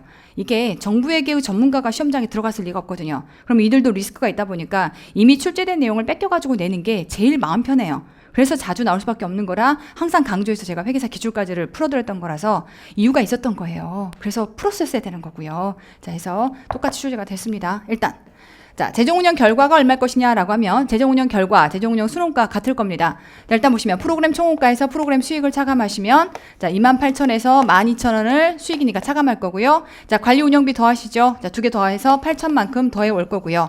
여기까지 계산하시면 이제 요게 밑에 프로그램과 직접 관련 없는 형태의 수익과 비용이다라고 주어져 있으니까 비배분 수익과 비배분 비용을 의미하는 거고요. 하여 자, 비용에 해당하는 건 더하고 그 다음에 수익에 해당하는 건 차감하시면 되겠죠. 비용 1,000원 해서 2,000원 더하고 그 다음에 밑에 수익에 해당하는 건 차감할 거고요.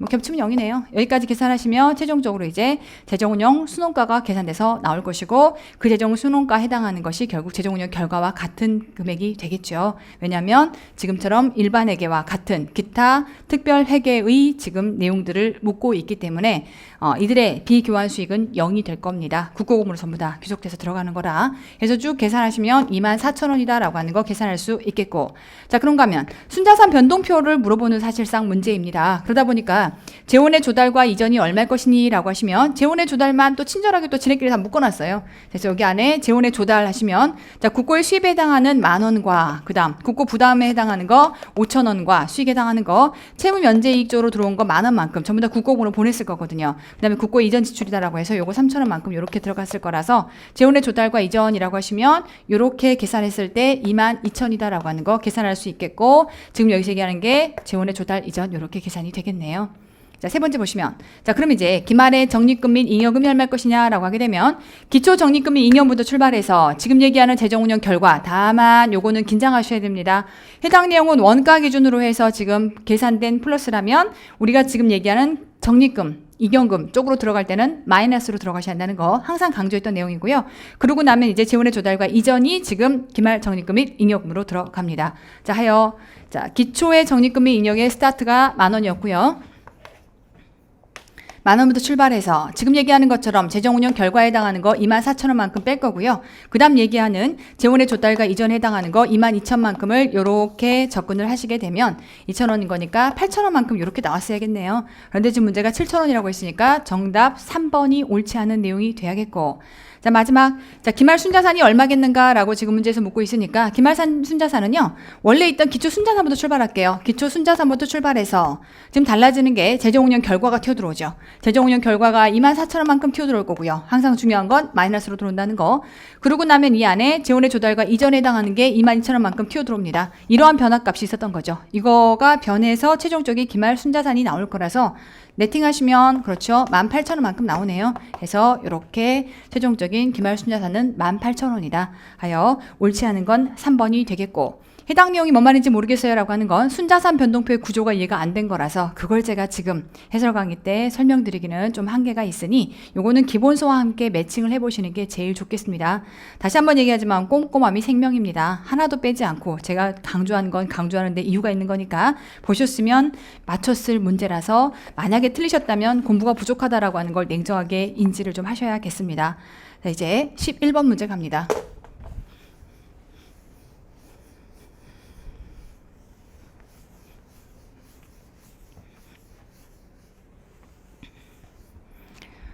자, 이번에는 11번 문제에서 확정급여 제도와 관련해서 문제가 요구하는 건 1년 말에 순확정 급여 채무를 요구하고 있지요. 자, 순액 베이스로 접근해라 라고 주어져 있는데, 자, 기초 정보가 주어져 있네요. 1년 초에 장부 금액이 15,000이고 사회정립자산의 공정가치가 12,000. 그러면 1년 초 기준으로 해서 순액 베이스가 얼마가 주어져 있냐면 15,000에서 12,000을 차감한 3,000부터 순확정 급여 부채 3,000부터 끌고 가기 시작합니다. 자, 쭉 내려가실 텐데 일단 안에 자, 이러한 기포손에 대한 정보가 주어져 있죠. 자, 재측정 요소와 관련해서 확정급여 채무의 손실 2,500, 그 다음 이익이 600. 순액 베이스로 갈게요. 순액으로 따지시면 2,500에서 600이니까 900만큼 해당하는 손실이 발생할 거고요. 이게 자 보시면 기포손 관점에서 손실이면 이쪽이죠. 그럼 순확정 급여 부채 관련해서는 더하기로 들어와야겠죠. 그거는 제가 내내 강조했던 거니까 1,900만큼 일단 들어오시겠고, 자 밑으로 내려가서 이제 반영합니다. 자, 관련된 할인율이 10%다라고 얘기를 하고 있으니 10% 해당하는 건 순금액을 베이스로 해서 10%를 한꺼번에 인식하시면 되겠죠. 원래 이자 비용 따로 이자 수익 따로 가야 할 것을 순액 베이스로 10% 바로 갑니다. 하여 300만큼 이렇게 이자 수익, 이자 비용, 네팅 300 들어오실 것이고, 단기 근무원가만큼은 순확정 급여 채무 늘어납니다. 들어오실 거고요. 그 다음 자 종업원에게 3,000만큼을 사회정립자산을 지급을 하게 되면 확정 급여 채무에서도 지금 빠질 거고요. 사회정립자산에도 빠질 거기 때문에 순금액에서는 변화가 없다라고 했던 거 다시 한번 강조드리는 내용이 나오고요. 사회정립자산의 5,000원만큼을 현금으로 출연했다라고 하면 사회정립자산이 늘어나기 때문에 순금액에서는 마이너스 5,000이 돼야 되겠네요. 그래서 이렇게 반영을 하시면 얼마 나올 거냐면 4,200이다라고 하는 걸 계산해 낼 수가 있겠고, 정답은 1번이 되야겠습니다. 그래서 지금처럼 순확정 급여 채무 가지고 푸는 문제가 보시면요, 이거 순방향이에요. 순방향 문제고, 그나마 이제 여기 재평가 손익에 해당하는 것들에 대해서 재측정 이익에 대해서 어떻게 반응할 거냐, 손실 어떻게 반영할 거냐라고 하는 것들만 특이사항이 들어가 있는 것이고, 나머지는 주구장창 거짓말 조금 더 보태면 이런 유형의 문제를 제 전체 풀커리를 따라왔다라고 하면 거짓말 좀 더 보태면 20문제는 풀었을 거예요. 그래서 이 유형은 완벽하게 소화를 하셨어야 될 문제인 거고, 오히려 제가 역방향으로 끌어가는 것들도 굉장히 많이 출제했었죠. 이렇게 다 주어져 있는 중에 그럼 얘가 얼마겠니? 라는 거 중간값 파버리거나, 그렇게 했을 때 기초가 얼마겠니? 라고 하는 걸 물어봐 버리거나, 그런 훈련까지 했던 마당에 지금 순방향에 해당하는 프로세스를 모른다라고 하면 그거는 공부가 덜 돼 있는 거예요. 그래서 냉정하게 우리가 앞으로 어찌됐건 뚫고 가야 되니까 뭐가 부족했는지에 대한 현실인식이 제일 중요한 거고요. 제가 쭉 요거 시험에 꼭 나와요, 꼭 나와요. 마치 양치기 소녀처럼 한 석 3년은 거짓말했던 것 같아. 나올 줄 알았거든요, 진짜로. 그래도 나오더라고요. 나왔어요. 그래서 요 계산형 문제를 제가 좀 오바다 싶을 만큼 기본서, 천재, 모의고사, 7급은 물론이거니와 엄청 많이 출제했습니다. 딱 나왔네요. 그래서 요거는 연습이 됐었으면 좋았겠고요. 자, 12번 문제 갑니다.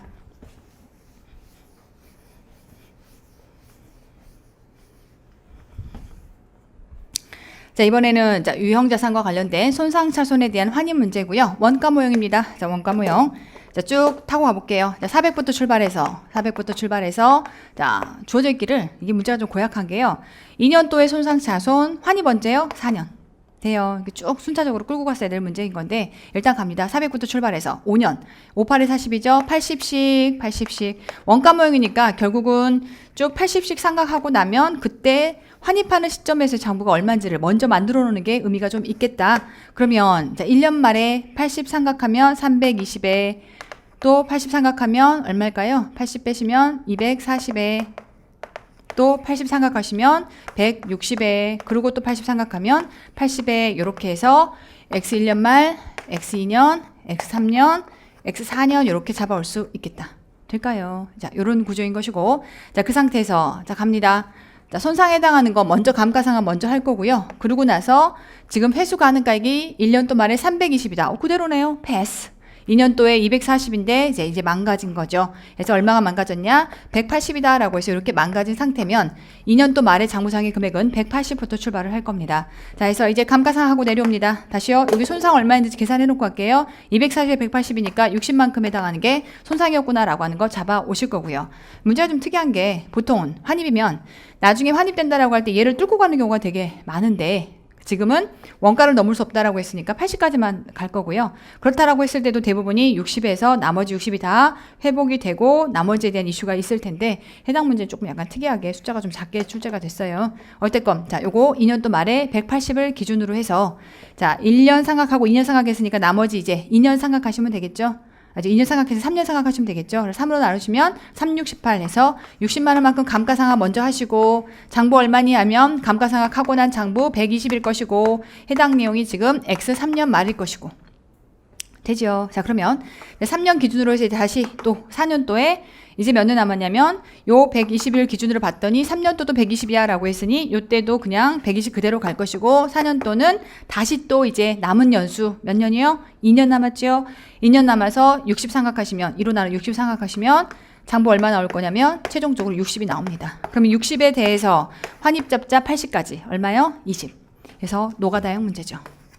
원리만 알면 감가상각하고 판단해보고 감가상각하고 판단해보고 그리고 또다시 그거 가지고 감가상각하고 그러니까 노가다형 문제인데 환입액은 20이다 라고 하는 걸 이렇게 계산할 수 있겠다. 되죠. 자, 이제 13번 문제 갑니다.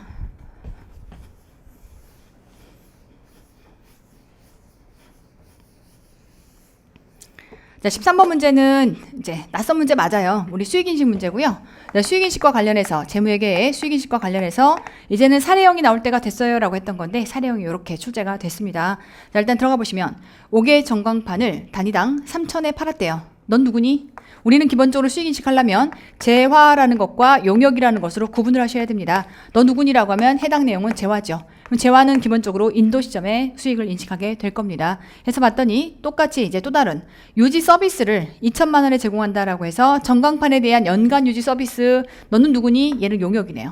그럼 용역은 진행 기준으로 가셔야겠죠. 진행 기준. 그래서 이 두 가지를 지금 나눠서 각각 수익 인식을 하셔야 되는 건데 내려와 봤더니 매출 원가가 단위당 2천 누구에 대한 이렇게 3천에 대한 그 다음 유지 서비스에 대해서도요 원가가 발생한대요. 그러면 해당 내용도 우리 나중에 이렇게 진행 기준에 따라서 얘랑 매칭을 시키시면 되겠죠. 기본적으로 수익 비용을 매칭을 시킬 거니까 자 이제 7월 1일 날 자 전광판 한 단위를 넘긴 거고요.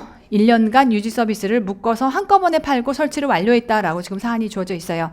그럼 설치를 완료하면 전광판은 넘어갔으나 거기에 대한 유지 서비스는 지금 결과적으로는 7월 1일부터 출발해서 12월 31일까지를 갖고 얘기한다라고 하면 6개월만 진행한 거네요. 될까요? 오케이. 자, 그런데 문제가 각각 낱장으로 팔면 3,000에 2,000 해서 5,000에 팔아야 될 거를 두 개를 묶음 판매로 4,000원에 팔았어요. 4천만 원. 그러면 결국은 처음부터 뭐 해와야 된다? 그렇죠. 가격을 배분해 와야 합니다. 거래 가격을 배분.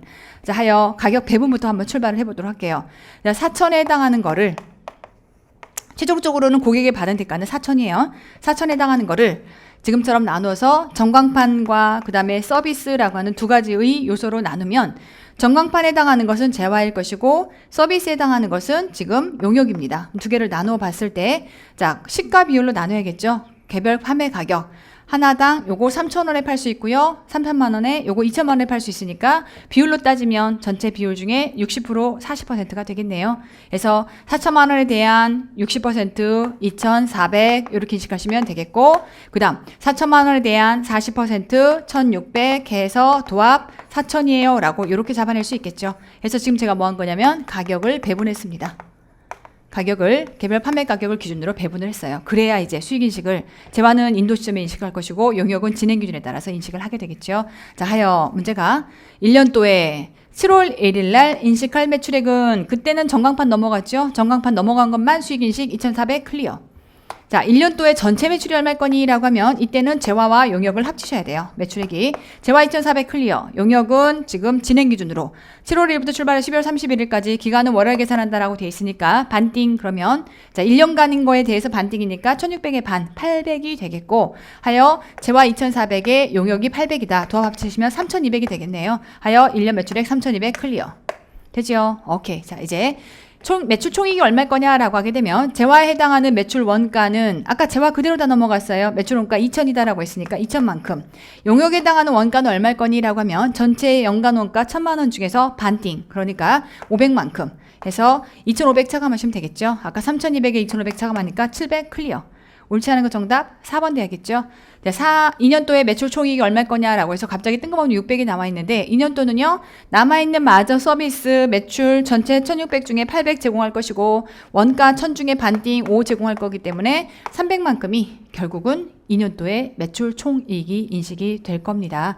하여 문제가 좀 어렵게 느껴지는 건 이런 사례를 처음 봤기 때문에 어려운 거예요. 그래서 만약에 이제 많이 윤허해서 이렇게 처음 본 거는 응용이 어렵지 않나요? 라고 하면 틀렸다 치더라도 한 문제 더 틀렸다 치더라도 결국 네 문제라고 해도 여러분들이 80점대거든요. 그래서 이제 이런 형태의 응용값들은 얼마나 탄탄하게 기초 실력이 잡혀 있느냐, 우리가 안 다룬 영역은 아니고요. 얼마나 실력이 잡혀 있느냐라는 거라서 진짜 말 그대로 듣고 보면 무슨 말인지가 이해가 안 되는 내용은 아니에요. 다만 이거를 시험장에서 내가 얼마나 정신줄 잘 붙잡고 풀 수 있느냐, 그 관건인 거겠죠. 해서 다시 한번 재화 용역이 섞여 있고 거래 가격을 배분하게끔 되어 있고 그거를 각각의 수익인식 기준에 따라서 한 놈은 인도 시점에 한 놈은 진행 기준으로 각각 수익 인식하는 원리를 아느냐라고 하는 건데, 요거는 이제 FM대로 설명드린 거고 몰랐다 치고 우리가 항상 이거 처음 봐요, 낯설어요, 응용 따위는 없어요, 우리 인생에 응용 따위 없기로 하고 문제를 풀기로 했으니까 없어요, 처음 봐요, 낯서요. 그럼 어떡할 거냐? 보세요. 아무 생각 없이 찍지 말고 개연성 있게 찍으라 그랬죠. 옳지 않은 거예요. 그럼 뭔가 지금 이와 관련해서 1년 동안 쭉 하고 나서 회계 처리를 물어볼 텐데 옳지 않은 거면 3개는 참이고 하나는 거짓이거든요. 항상 제가 뭐라 그랬어요? 1년 또 2년 또 회계 처리를 물어보면 옳지 않은 건 어디 있다? 뒷단에 있을 수밖에 없다. 네가 출제위원이면 1년도 2년도 회계처리 쫙 해놓고 나서 옳지 않은 거 하나를 실어놓을 텐데 결과적으로 1년 동안 다 풀었는데 그 안에서 오답이 나와버리면 2년도까지 회계처리 간다 안 간다? 안 갈 거잖아요. 이거 될까요? 그래서 만약에 모르겠어요 라고 답을 찍으라고 하면 나 같으면 2년도 걸 답으로 찍었을 거예요. 허무한가요? 풀려고 용 썼는데 풀려고 용 써갖고 풀면 다행인 거고, 근데 내가 풀 자신이 없었다라고 하면 빨리 클리어하게 찍고 넘어가는 게 맞는데, 그때 제일 중요한 우리끼리의 원칙, 이렇게 4개를 다 풀어요라고 해서 4개를 다 풀 거냐? 그게 아니라 이 회계가 가지고 있는 한계점은 결국 이러한 거래 사건이 주어져 있을 때 연도별로 회계 처리를 할 수밖에 없는 것이고, 그렇게 회계 처리를 출제위원 여러분 보고 해봐라라고 시켰다라고 하면 그 안에서는 결과적으로 여러분들은 옳은 거가 3개고 옳지 않은 게 1개면 출제위원이 끝까지 가보기에 나를 만들었겠지라고 하는 엣지 있는 팁? 그럼 결국 오답 마지막에 있을 거거든요. 항상 이렇게 프로세싱형 문제가 주어지면 항상 오답은 마지막에 존재한다. 이 원칙이 여기에 딱 들어맞습니다. 하여 옳지 않은 거 정답 4번 이렇게 찾아내시면 되겠고, 중요한 건 이제 뭐 앞으로 여정이 남았다면 이렇게 수익인식에 해당하는 건 계산형 문제가 나올 수 있구나라는 걸 염두하시고 당일 제가 천재와 모의고사 등등 좀 더 강화해서 실을 겁니다. 그래서 이런 문제를 좀 유의 깊게 보시면 좋을 것 같고요. 자, 14번 문제는 재무회계에서의 재무 비율 문제죠. 그래서 이런 문제는 맞추고 가라. 지금까지 조금 어려운 문제들이 있었으니 이런 거는 그냥 맞추세요 라고 주는 감사할 문제죠. 자, 상품 매매 기업의 한국의 재무 비율 산정하기 위한 자료다라고 주어져 있고, 외상 매출, 그런데 회전율 계산 시 매출 원가 사용해라. 그러고 나서 구하라고 하는 건 매출 채권 회전율, 재고 자산의 평균 처리 기간 이렇게 주어져 있습니다. 결국 뒤에 가서 평균 처리 기간을 구하라고 하지만 결국은 재고 자산의 회전율을 구하는 것과 같은 거죠.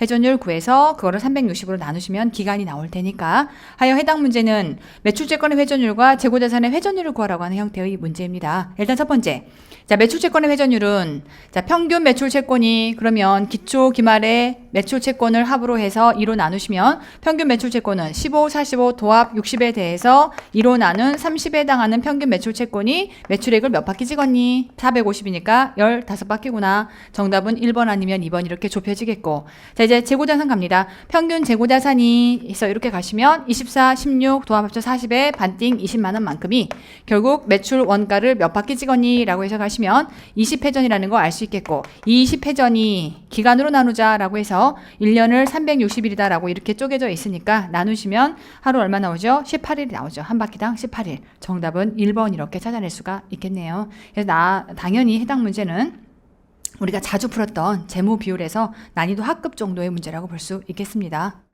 자, 15번에 해당하는 문제를 보시면 자, 부채 정에 대한 설명으로 옳은 것 이렇게 문제에서 묻고 있고요. 자, 부채와 관련해서 쭉 주어져 있는 지금 개념책에서 부채 정의들에 대한 내용들이 주어져 있네요. 일단 첫 번째 보시면 의무는 항상 다른 당사자에게 이행을 해야 하고, 다른 당사자는 사람이나 또 다른 기업, 사람들 또는 기업들의 집단, 사회 전반이 될 수 있는데 의무를 이행해야 될 대상이 누군지 신원을 반드시 알아야 한다. 우리 충당부채는 대상이 누군지 알아요, 몰라요? 모르죠. 모르고 불특정 다수를 상대로 해서 충당모체를 설정하고 있기 때문에 무조건 알아야 된다라고 하면 X가 돼야겠다. 일단 두 번째 보시면 기업이 실무 관행, 공개된 경영 방침, 특정 성명과 상충되는 방식으로 행동할 실제 능력이 없다면 어쨌건 기업은 그러한 실무 관행, 경영 방침, 성명서의 의무가 발생할 수 있다. 자, 이렇게 지금 써 있는 내용을 어그러뜨릴 수가 없다. 얘를 상충될 수 있는 방식으로 행동할 실제 능력이 없다는 얘기는 이거를 쌩까고 무시할 수 없겠다라는 소린 거고요. 그렇다라고 하면 거기에 대해서 의무가 발생할 텐데 그 의무를 우리가 뭐라고 얘기해요? 의제 의무라고 얘기하죠. 그래서 당연히 의제 의무에 해당하는 것도 우리가 얘기하는 현재 의무 범주 안에 들어간다라고 하면서 이 해당 내용이 들어가 있는 거라 옳은 것은 정답 2번이 돼야겠고. 네, 세 번째 보시면 자, 의무는 기업이 경제적 자원을 다른 당사자들에게 이전하도록 요구받게 될 잠재력이 있어야 되고 그러한 잠재력이 존재하기 위해서는 요구받을 것이 확실 또는 가능성이 높아야 하는 것을 의미하는 건 아니다. 이게 지금 개념책에서 가장 크게 달라진 내용이다라고 강조를 했었죠. 높아라고 꼭 요구하고 있는 건 아니다라고 했으니까 X가 돼야 되겠고. 네, 새로운 법률이 제정되는 경우에 법률 제정 그 자체만으로 기업 현재 의무를 부여하기에 충분하지 않다라고 했던 거 돼요. 해서 이 내용도 기본서에 그대로 들어가 있는 것이고 제가 강조했던 내용입니다. 해서 맞는 건 정답 2번이 되겠고 낯설어요 라고 하시면 해당 내용도 전부 다 기본서의 기준서 문장이에요. 그래서 제가 이번에 개념책에 실을 때 개정된 거 최다 기준서를 다 집어넣었던 것들 볼드로 박아놨던 것들 죄다 들어와 있으니까 다시 한번 기준서와 맞춰보시면서 제 기본서에 있는 것들을 맞춰보시면서 아 내가 꼼꼼함이 부족했구나 라고 하는 걸 다시 한번 직시하시기를 바랍니다. 그래서 해당 내용은 어렵게 출제됐던 문장은 절대 아닌 거예요. 자, 이제 넘어갑니다.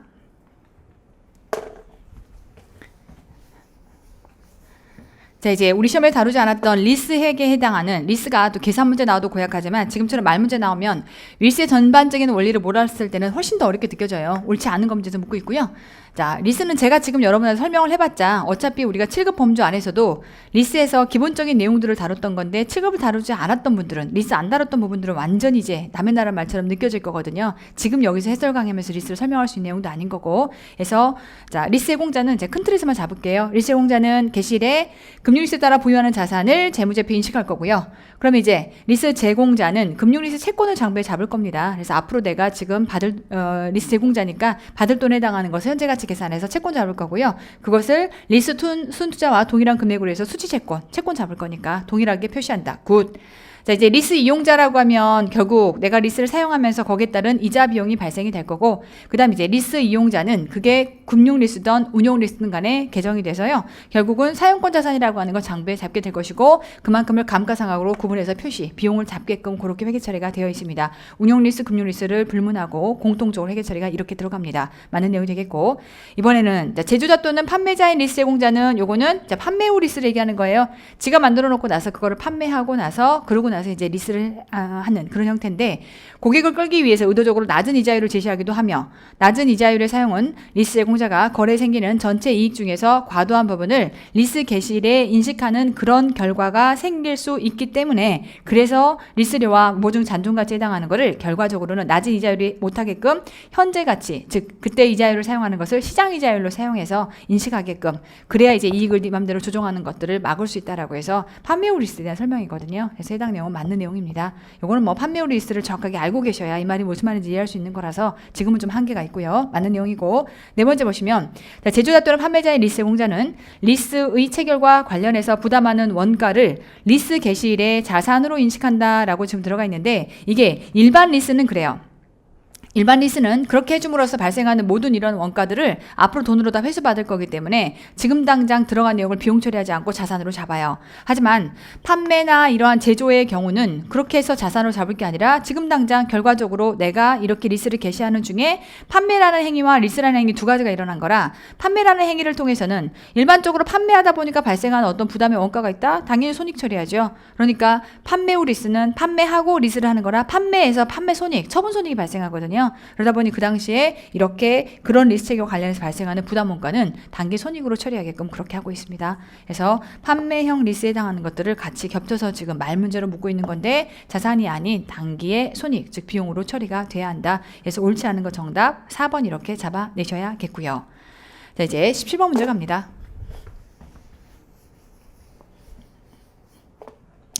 자, 이번에는 법인세 얘기죠. 4월 1일 날 건물을 임대하고 3년분 임대료 36만 원, 3년분의 임대료가 36만 원이면 36개월로 나눴을 때 월방 계산하시면 월방 얼마가 돼요? 만 원이다 라고 하는 거 일단 챙겨 놓으실 거고요. 자, 현금으로 수출했는데, 자, 세법상에서는요, 자, 임대료 기속 시기가 현금주의다. 뭐, 여기 해당 내용에서는 그렇대요. 자, 그렇다면, 자, 임대료에 대해서 발생 기준을 적용한다. 그럼 회계는 발생 기준이고, 그러면 세율이 매번 달라지는데, 이연법인세 자산부채 중에 뭐겠니? 자, X1년도에 회계가 어떻게 처리했을 거냐면, 회계에 해당하는 건 지금 보시면 회계는 발생 기준을 처리를 했을 거니까 36개월을 월방 만 원씩 나눠서 4월 1일부터 출발해서 12월 31일까지 9달 동안 해당하는 9만 원만 이익이에요 라고 잡았을 거예요.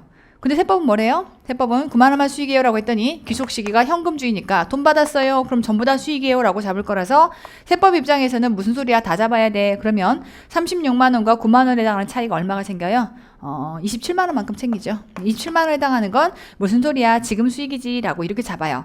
그럼 이제 둘의 차이가 나중에 회계 입장에서는 X2년, X3년, X4년까지 가죠. 왜요? 이때 4월 1일부터 출발했으면 그 다음 4월 1일, 4월 1일, 4월 1일, 3년 이렇게 갈 거기 때문에 이렇게 쭉 이어지는 동에 앞으로 회계는, 자, 요때는 전체 12만 원, 이때 12만 원, 나머지 3만 원만큼 이때 수익이에요 라고 할 것이고, 세법은 그때마다 뭐라고 할 거냐면 아니야 아니야 아니야 라고 할 거예요. 왜? 나는 몰빵 다 잡았으니까 아니야 아니야 아니야. 그러면 그때 가서 아니야 12만 원 아니야, 12만 원 아니야, 그 다음에 요때 3만 원 아니야 라고 갈 건데, 매년 적용할 수 있는 이러한 아니야 아니야 라고 하는 건 결과적으로 너는 누구냐라고 하면 현재 관점에서는 가산한이면 앞으로는 차감할이 되겠고요. 차감할 일시적 차이다라고 할 수 있겠고, 해당 내용에 대해서 세율을 적용할 때는 그 당시에 실현될 세율을 적용하셔야겠죠. 1년 30%, 2년 25%, 그러고 나서 20%다라고 줘져 있으니까 2년도에 25%, 그러고 나면 나머지 당 내용들은 지금 뭐래요? 20% 될까요? 그런데 자, 차감할 일시적 차이에 대해서 만들어지는 거니까 곱하기 세율에서 세금 효과를 뭘로 잡아오시면 되죠? 이연법인세 자산이라고 잡아오시면 되겠다. 자, 하여 12만 원에 25%, 15만 원에 20% 계산해 보시면 이연법인 자산 6만 원만큼이 계산돼서 나옵니다. 정답은 1번이겠고, 해당 내용 낯설어요 라고 하시면 이제 사실은 해당 내용이 이렇게 지금 회계와 세법상에서의 관점의 차이를 마치 오류 수정하듯이 이렇게 수정하는 형태의 문제가 존재했었고요. 이게 여러분들 기본서 가보시면 861페이지, 재무회계 기본서 861페이지에 해당하는 문제 08번. 08번에 해당하는 문제가 자본적 지출과 수익적 지출에 둘에 해당하는 차이를 구하는 형태가 회계상 세법상 이렇다면 두 관점에 따라서 처리하고 그거를 이연법인 자산부채에 인식하는 거 있었거든요. 그 유형 문제예요. 똑같다고 보시면 돼요.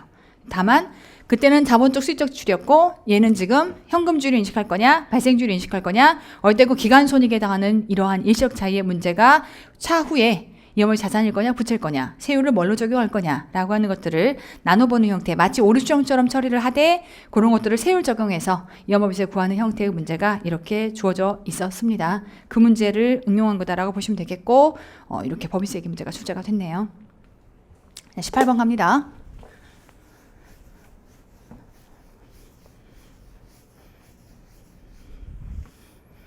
자, 18번 문제를 보시면 이번에는 재무제표 보고기업에 대한 설명으로 옳지 않은 거고요. 뭐래요? 보고기업이요. 그러니까 보고기업에 해당하는 재무제표 작성과 표시에 해당하는 내용이 들어가 있고, 보고기업은 우리 뭐라고 돼 있어요? 단일의 실체이거나 어떤 실체의 일부일 수 있으며 둘 이상의 실체로 구성될 수도 있으며 반드시 법적 실체일 필요는 없다. 경제적 실체일 수 있다라고 되어 있고, 이거는요. 여러분 기본서 펴서 같이 볼까요? 기본서 135페이지. 누구요? 재무회계 기본서 135페이지. 자, 1번 문장, 2번 문장, 3번 문장 그대로 들어가 있어요. 그래서 4번 문장은 억지로 만든 문장이고, 왜 틀렸는지 설명을 하겠지만 1, 2, 3번 문장이 본문에 그다음에 1번, 2번 해갖고 다 들어가 있어. 연결 재무제표란 들어가 있고, 2번이 비연결 재무제표란 들어가 있고, 3번이 결합 재무제표란 해가지고 해당 내용이 다 설명이 들어가 있고 그대로 들어가 있는 거예요. 그래서 이건 뭐야? 이거는 연결 재무제표까지를 지금 물어보는 고급 회계 문제야 라고 말씀하시면 곤란하시겠고, 해당 문제는 우리가 배웠던 재무회계 기본서에 우리 재무제표 작성해서 지금 봤던 내용이다 보니까 요거는 기본서 보시면 돼요. 그대로 들어가 있어요.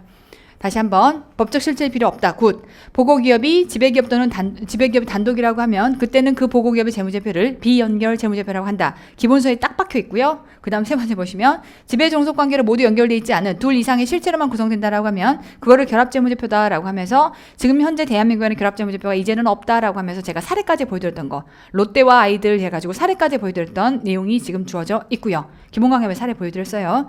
자, 옳지 않은 4번째 억지로 낸 문장은 4번째 연결 재무제표는 특정 종속기업의 자산부채 자본 수익 및 비용에 대해서 별도의 정보를 제공하기 위해 만든 거예요. 합산해서 보여주겠다는 거예요. 합산해서 보여주겠다는 거죠. 하나하나의 개별 재무제표도 아니고 합산해서 보여주려고 연결을 만들면서 어떻게 또 이 안에서 별도의 정보가 나올 수가 있겠어요. 불가능합니다. 그래서 억지로 만든 문장이고요. 옳지 않은 거 정답 4번 될까요? 자, 19번 갑니다. 19번은 안 풀어서야 맞죠. 다뤄본 적도 없고 이게 뭔 말인가 라고 할 수 있는 형태로 안 풀었다면 안 푸는 게 맞는데 어려운 문제예요. 왜냐면 우리가 누적 평균 학습 모형이 뭔지를 전혀 모르고 있기 때문에.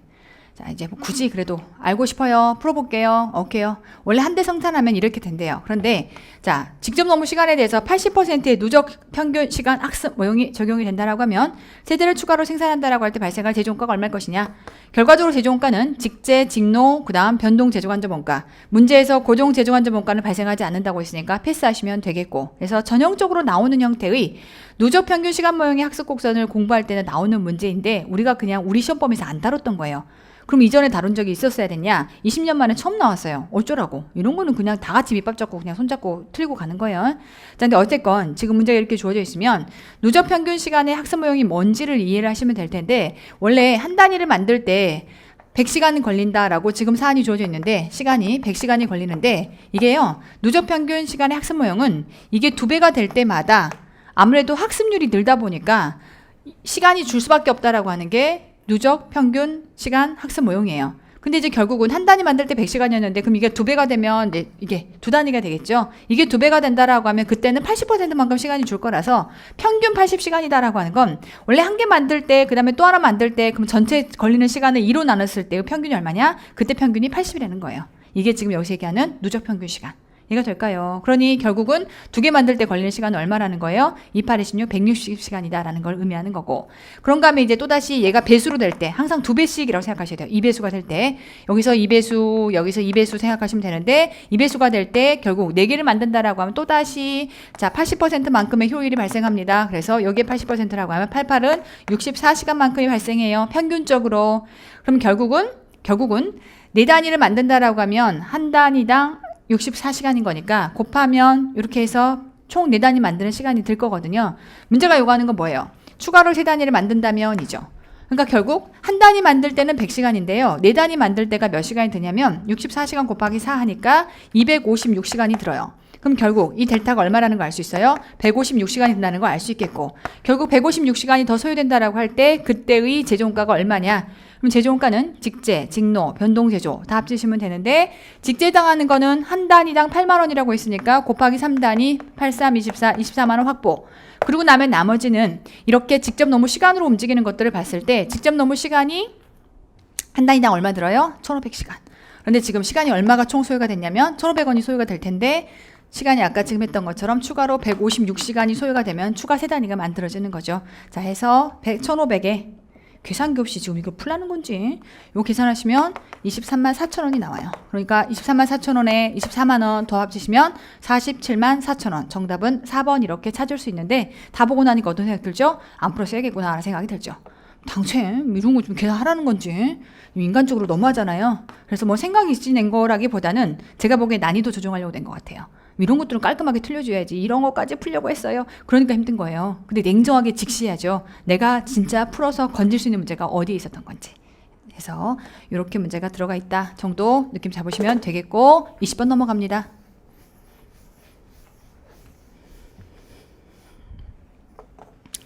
자, 20번 문제를 보시면 이번에는 자, 지분법과 관련해서 관계기업 투자주식에 대한 평가를 문제에서 묻고 있는데요.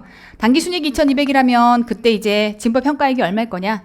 결국 문제가 요구하는 건 지분법 평가이익인 거니까 지분법 평가손익에 영향을 줄 수 있는 것들만 찾아오시면 됩니다. 봤더니 자 안에서 3600원의 취득 유의적인 영향력 30%. 그런데 순자산 장부가액이 10이고 자, 시가 다른 거 그러면 이제 투자 차익이 발생한다는 것이고 그 투자 차익이 기말에 가서 이 자산이 소용될 때마다 사용될 때마다 나의 비용으로 들어오겠죠. 자, 하여 자, P투자 회사에 2,200의 당기 순이익이 나면 그거에 대한 30%만큼을 일단 나의 이익으로 끌고 올 것이고 그 다음에 투자 차익 첫 번째 삼각자산. 자, 이 삼각자산에 해당하는 공정가치는 1,000원만큼 차이가 나는데 이거를 철저하게 나의 지분율만큼 끌고 오셔야 돼요. 나의 지분율 30%. 그러면 투자 차익은 3,000원이다라고 계산을 하셔야 되는데 이제 이게 어떻게 사용되는 거니? 내용연수 5년을 기준으로 감가상각할 거야. 상각이니까. 하여 자, 3,000원에 대해서 내용연수 5년으로 상각해서 비용 처리. 자, 두 번째. 이번엔 투자 차익이 얼마니? 마찬가지로 이번에도 1,000원이야. 그러면 거기에 대한 30% 나의 투자 차익은 300이라는 걸 알 수 있겠구나. 그럼 나의 300에 해당하는 투자 차익에 대해서 자 이걸 1년 중에 모두 팔았어. 오케이. 그러면 300만큼이 죄다 나는 비용으로 인식이 되겠구나. 될까요? 자 해서 2200의 30%의 해당 내용들을 다 차감하시고 더할 거 더하고 뺄 거 뺄 텐데 이렇게 둘 다 빠질 거예요. 빼고 나면 300만큼 계산돼서 나옵니다. 하여 정답은 2번이 돼야겠죠. 하여 투자 차익을 어떻게 인식할 거냐라고 하는 투자 차익만 주인공 삼아 푸는 문제인데 해당 문제는 거짓말 하나도 않고 기본서에 있고 천재에 있고 모의고사에 있고 돼요. 그래서 꼼꼼하게 했어야 된다라고 하는 걸 다시 한번 재강조 드립니다. 21번 갑니다.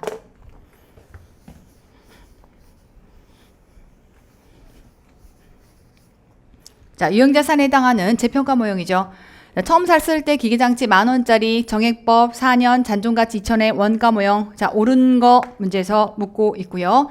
자, 이제 옳지 않은 거면 3개가 옳은 거고 하나 틀린 걸 거니까 쭉 감가상각 해보고 내려가 보시면 되는데 어쨌건 옳은 거 찾아라 라고 돼 있으면 결과적으로는 이제 쭉 해봐야 될 문제이지만 제가 항상 뭐라 그랬어요. 이렇게 프로세스용으로 3년까지를 끌고 가야 되면 1번은 절대 오답이 나오거나 그럴 리가 없어요.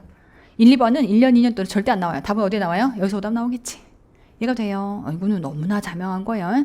내 인생 걸렸는데 그러면 시간 나면 다 풀어보던가. 근데 결국 정답은 3년도의 감가상각비나 3년도의 처분손익에서 나올 수밖에 없다라고 하는 건데요. 뭐 그렇거나 저렇거나 해당 내용은 만약에 내가 진짜 깡으로 그래요? 선생님 그럼 여기까지가 맞겠죠? 12,000원까지. 그리고 난 12,000원에 대해서 감가상각을 한다라고 하면 이 당시에는 나머지 원래 있던 것들을 그대로 갈 거니까 다른 변동이 없었던 거니까 잔존가치 2,000원 빼고요. 그럼 10,000원에 대해서 그때 감가상각이 지금 2년 말이면 그 다음 3년차 감가상각 하는 거니까 2년 하고 나왔어요. 2년 오라 그럼 5,000원 돼야 되잖아요. 그래서 지금 안에서 옳은 거 감가상각비 5,000원. 오케이 정답 3번인데요. 맞아요. 정답 3번이에요. 될까요? 내 인생 걸려 선생님 너무 하시는 거 아니에요 라고 하지만 제가 항상 뭐라 그랬어요. 이렇게 프로세스형 문제면 1년 또 계산해 2년 또 계산해. 근데 지금 해당 문제가 묻고 싶은 건 뭐예요? 기계장치와 관련해서 마지막으로 처분했다는 것까지 묻고 싶은 거죠. 감가상각하고 재평가하고 감가상각하고 재평가하고 그리고 마지막에 팔았어. 이제 어떡할게? 쭉 달기처리 해보고 나서 지금 마지막까지를 와보게 해보려는 문제인 건데 아무리 옳은 것을 구하라고 했다 하더라도 프로세스형 문제는 결국 후단에 가서 그것을 오답이든 정답이든 만들 수밖에 없는 구조적인 한계를 갖고 있다. 하여 1년, 2년은 맞겠지. 그럼 3년도가 지금 답이 2개가 주어져서 3년도가 오답일 겁니다. 그럼 2년도까지는 공정가치 평가를 다 하고 3년도 돌입해야 되잖아요. 그럼 2년도가 12,000원 그대로 인정이 될 것이고 감가상각하자라고 하면 2,000원 까고 나머지 2년 상각하시면 5,000원일 거니까 정답은 3번이 돼야 합니다. 하지만 선생님 내 인생 걸렸는데 너무 그렇게 대충 하지 마시고 제대로 풀어보세요. 하죠 뭘. 가요. 정답은 찾았고 첫 번째 1년도의 감가상각비는 자 감가상각부터 출발하죠. 10,000원에 2,000원 까고요. 8,000에 4년 2,009 10,000원에 2,000원 빼고요. 8,000원에 대해서 4년이니까 2,500이 돼야 2,500이 아니라 2,000이죠. 지금 옳은 거죠. 그래서 1번 아웃 되죠. 오케이. 자, 그러고 나면 2년도의 재평가 잉여금이 얼마니라고 돼 있으니까 자, 지금 문제에 주어져 있기는 2년도의 공정가치를 최초로 평가했다라고 지금 주어져 있죠. 2년 중에 최초로 공정가치 평가를 변경했다라고 주어져 있으니까 그때 공정가치가 12,000이면 1년도, 2년도까지 감가상각은 해오셔야겠네요. 그럼 매년 2,000원씩 감가상각비 그러면 10,000원에 8,000에 6,000이죠. 6,000인데 이게 지금 12,000이야 라고 했으니까 재평가 잉여금은 6,000이 돼야 합니다. 잉여금 4,000 아웃. 되죠? 오케이. 그럼 이제 3년도에 감가상각비는 12,000부터 출발해서 자 잔존가치 2,000원 까고요. 나머지 2년이니까 12,000에 2,000 까고 10,000원에 반띵 5,000원이 돼야겠다. 하여 감가상각비 5,000 클리어. 되지요? 오케이. 자 그러고 나면 자 5,000원만큼 상각했어요. 그럼 장부상의 금액 얼마? 7,000원일 거거든요. 자 그 7,000원을 가지고 지금 얼마에 팔았다라고 돼 있어요? 8,000원 받고 팔았다라고 돼 있으니까 7,000원짜리를 8,000원에 팔았어요. 처분이익 얼마? 1,000원. 해서 2,000원 아웃. 정답은 3번이 돼야겠죠. 될까요? 자, 해서 아까 얘기했던 것처럼 프로세스형 형태의 문제는 이렇게 답을 찾는 엣지가 있다라는 게 딱 여실히 드러나는 형태의 문제였습니다. 이게 벗어나질 않아. 이 바닥에 나름 우리는 이제 어떻게 보면 그런 이 바닥이 가지고 있는 습성을 역으로 관찰을 해서 그 안에서 유리한 것들을 뽑아내는 거잖아요. 그걸 관찰한다라고 하면 절대로 문제를 낼 때 출제위원은 지능 붕괴까지 다 해서 3년까지를 다 해놓고 1년에서 오답을 팔 리가 없거든요. 그럼 3년부터 돌입하시면 돼요. 이건 정설이에요. 됐고요. 22번 갑니다.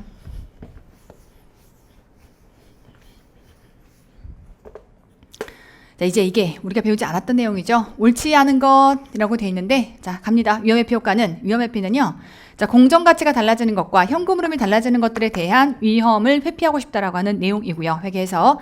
자, 그런 것들에 대한 파생 상품을 투자함으로써 이런 것들을 상쇄시키려고 하는 것을 위험회피 회계라고 얘기를 합니다. 맞는 내용이 되겠고, 중요한 건 이거예요. 자, 거래가 확정 거래가 있고 예상 거래가 있어요. 그런데 확정 계약이라고 하면 짤없이 이거는 내가 빼도 박도 못하게 무조건 해야 되는 거니까 이와 관련한 모든 내용들은 우리 충당부채 생각해봐요. 확정 계약이다. 확정 부담 손실이다라고 하면 그거는 땡겨서 내가 비용으로 먼저 처리를 했죠. 당일 손익으로 받아야 됩니다. 그런데 예상거래라고 하는 거는 구속력이 있는 확정 계약이 아니에요. 그러다 보니까 그거를 당일 손익으로 받아들일 수가 없습니다. 하여 이행해야 되는 구속력을 가지지 않아요. 이게 문제예요. 정말 단순 개념만 물어보는 형태의 문제인 건데 구속력이 없어요. 그래서 향후 발생할 것으로 예상은 되지만 구속력을 가지고 있는 건 아니다라고 해서 이 부분이 오답이 돼야 되겠고 옳지 않은 건 2번이 돼야 합니다. 하여 이러한 예상 거래에 대해서는 당일 손익으로 받아들일 수 없다라고 하는 것부터 출발하는 거예요. 자, 위험회피 수단이란 결국은 내가 이런 공정가치나 현금 흐름의 위험회피를 하기 위해서 투자한 파생 상품을 의미하는 거고요. 공정가치나 현금의 변동이 지정된 그런 공정가치나 변동을 상쇄할 수 있을 것 기대되는 파생 상품 또는 비파생 자산을 의미한다. 오케이, 굿. 맞는 내용입니다. 확정계약과 예상계약이 이제 쌍으로 이렇게 이제 각각 주어져 있는 건데 확정계약은 자, 특정 금액으로 교환하기로 구속력 있는 약정을 갖고 있다. 오케이. 그래서 옳지 않은 거 정답 2번입니다. 날더러 파생을 어떻게 하라고 하면 7급 부분은 제가 좀 더 고민을 해볼게요. 그런데 9급생들이 혹시나 지금 요 해설 강의 영상을 보고 있다면 걱정하지 않기로 합니다. 이건 우리끼리 약속이에요. 파생까지를 넓혀서 공부하시려면 다시 9급 회계라는 파트를 그냥 제가 명시적으로 설명을 해드릴게요. 한 32시간 정도 강의 들으셔야 돼요. 근데 강의만 듣는다고 여러분 잘하는 거 아니죠. 그죠? 우리 냉정하게 거기에 관련된 문풀까지를 전부 다 하시려면 적어도 여러분들이 완벽한 문제풀이가 이어져서 내용을 완벽하게 숙지하고 들어가기 위해서는 못해도 60시간 강의를 더 듣고 공부하셔서 박치기 해서 들어가셔야 되니까 내가 60시간 여러분들이 한 거기에 대한 보충으로 40시간, 100시간 더 해야 돼요. 하실 거예요? 안 하는 게 맞다고 봐요. 9급생들 하지 않습니다. 근데 7급은 제가 어떻게 보충할지에 대한 것들은 좀 더 진작에 좀 더 고민을 해서 7급 파이널 특강에다가 반영을 해서 보충을 시켜드릴 겁니다. 이제는 7급은 조금 하고 가셔야 돼요. 이렇게 지금 이미 문제풀이에 들어갔으니까. 하지만 9급은 확장하지 않습니다. 이렇게 범위를 좀 정하고 가셔야 될 것 같고요. 23번 문제 갑니다.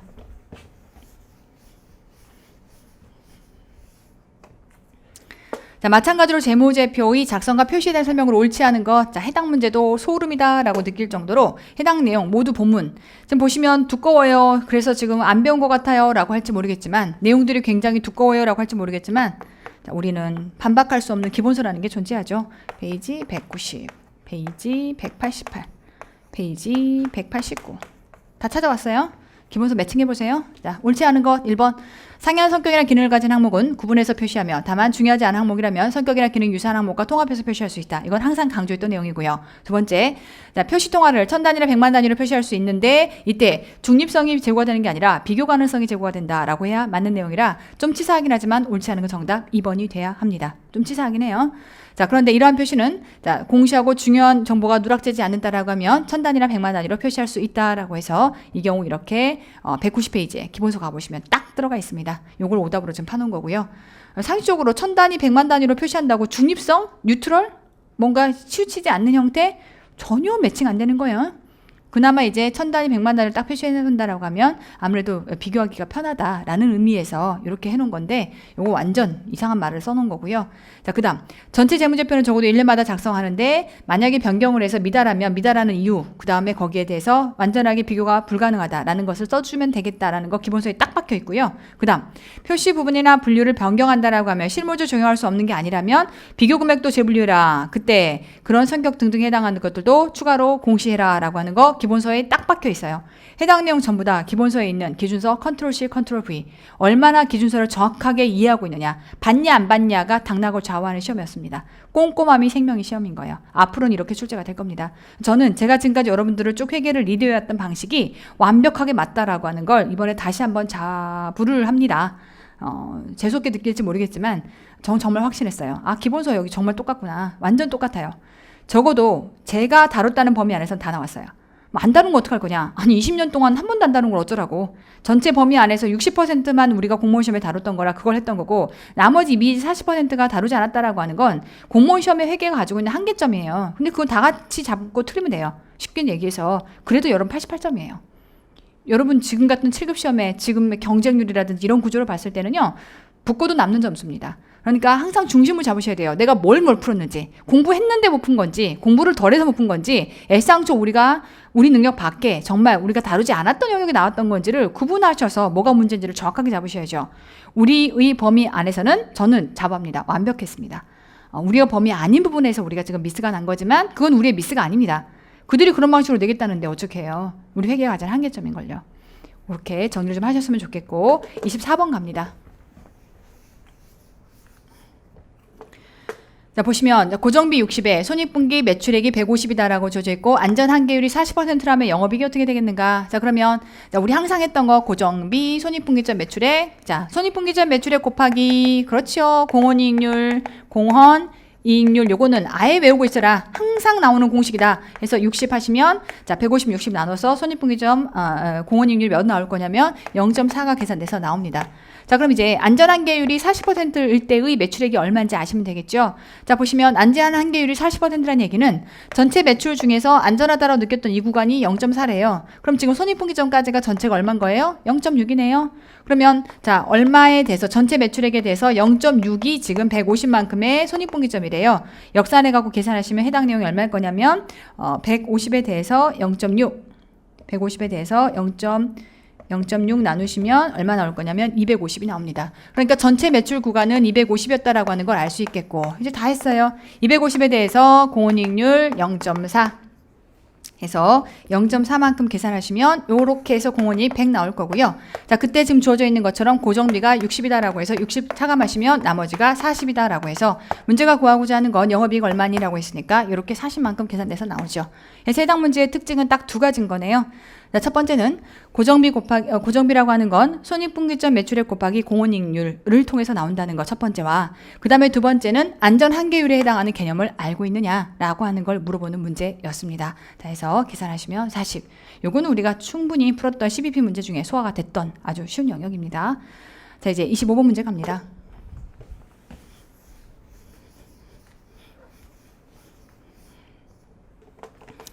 자, 이번에는 수정전 시산표상의 잔액이 주어져 있고요. 매출 총이익과 그 다음 안에서 영업활동 현금의 증감액이 얼마일 것이냐. 일단 첫 번째 매출 총이익은요, 엣지는 문제예요. 2년도죠. 2년도의 매출 총이익은 매출액, 그 다음에 매출 원가. 그 매출액과 매출 원가는 매출액 딱 주어져 있어요. 70.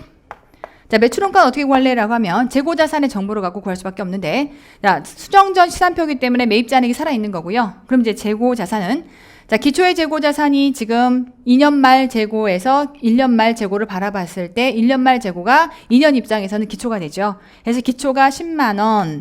그런데 그 중에서 지금 단기 매입을 추가로 했대요. 단기 매입 50만 원. 그런데 기말에 지금 얼마가 남았대요? 주어져 있기를 기말 재고 20 남았어요 라고 얘기를 하고 있으니까 20만큼 남았어 라고 하면 70에 20이기 때문에 50만 원만큼이 매출의 원가라는 거 알 수 있겠고, 하여 70에서 50을 차감하시면 매출 총이익은 20이구나 라고 매출 총이익은 60에 20이니까 40이죠. 60에 20이니까 40이다 라고 해서 요게 40을 차감하시면 결과적으로 매출 총이익은 30이다 라고 하는 걸 알 수 있겠네요. 자, 해서 30이다 라고 해서 정답 1번, 2번 두 개 찾아내실 것이고, 자, 이제 영업활동에 의한 현금 증감액 하시면 결과적으로는 해당 내용들을 죄다 지금 손익으로 받아들이시면 분계법에 집어넣었을 때 IS, BS, 그리고 CF. 그러면 수익과 그 다음 비용에 해당하는 정보, 그래서 손익에 해당하는 게 30이다 라고 해서 이렇게 들어와 있고요. 그러고 나면 이제 나머지 관련된 BS들 세팅하시면 되겠죠. 하여 갑니다. 기초에서 기말로 매출 채권 22, 10만 원만큼 자산의 감소. 재고 자산 10만 원에서 20이면 재고 자산의 증가. 그리고 매입 채무 20에 30이면 부채의 증가 해서 이렇게 세팅을 하시게 되면 없어지고 남은 잔액 40만 원만큼 40의 증가다라고 해서 정답은 1번 이렇게 찾아낼 수가 있겠습니다. 그래서 우리가 정말 험난한 현금흐름표 문제들을 쭉 다뤄왔는데 뭐 안 나온 건 아니지만 우리가 다뤘던 것보다는 좀 더 쉬운 형태의 유형이 원리만 알면 충분히 풀 수 있게끔 이렇게 문제가 들어가 있습니다. 자, 이렇게 해서 21년도 7급과 관련된 모든 문제를 풀어보셨는데 냉정하게 여러분들의 상태와 그 다음에 지금 출제된 상황들을 비교해서 정리하시는 게 이제 앞으로 여정에는 제일 중요할 것 같습니다. 여러분에게 되묻고 싶어요. 문제가 이렇게 나오는데 요약본만 본다던가 몇 문제만 꼽아 풀어본다던가 이게 의미가 있나요? 없습니다. 만약 여러분 시험이 정말 40문제를 보는 시험이고 그 안에서 60점, 70점만 건져도 합격하는 시험이라면 그 중에 어떤 건 틀려도 되고 어떤 건 맞아도 된다라고 하는 취지에서 중요한 것들을 꼽아서 보는 효율이라는 게 의미가 있을 수 있어요. 하지만 여러분 시험은 지금 보는 것처럼 거의 다 맞아야 되는 상황인데 이미 우리 공무원 시험의 회계가 가지고 있는 한계점이 전체 회계를 다 배우지 않았다라고 하는 한계를 갖고 시작합니다. 전체 100% 회계라는 영역 안에 이미 공무원 시험은 60% 정도만 다루어서 쭉 진행을 하거든요. 아, 그럼 다 하면 될 거 아니냐? 장난하십니까? 다 하실 거면요. 강의가 기본 강의만 300시간 들어가야 돼요. 말이 안 되는 거예요. 그러다 보니까 결국은 60% 출제됐던 20년간 출제됐던 영역 안에서는 60%거든요. 그것만 지금 우리가 시험 범위로 다뤄서 하다 보니까 이미 안 나올 수 있는, 그래서 나의 점수를 갉아먹을 수 있는 일정 영역이 존재함에도 불구하고 나머지 60% 부분을 가지고는 이 안에서 결국 이 안에 싸움이라고 볼 수 있는데 여기서 한 문제라도 누수가 생기면 정말 점수가 처참히 무너지기 시작합니다. 여러분 인생이 걸린 시험인데 무슨 내가 좀 선거운동하는 것도 아니고 인생이 걸린 시험인데 여기서 뭘 요약을 하고 구조를 잡아가지고 뭔가를 이해하는 데 도움은 되겠죠. 근데 그게 결국 고득점을 끌어내서 합격이라고 하는 당락을 좌우하는데 이게 중요한 요소입니까? 제일 중요한 건 뭐예요? 꼼꼼함.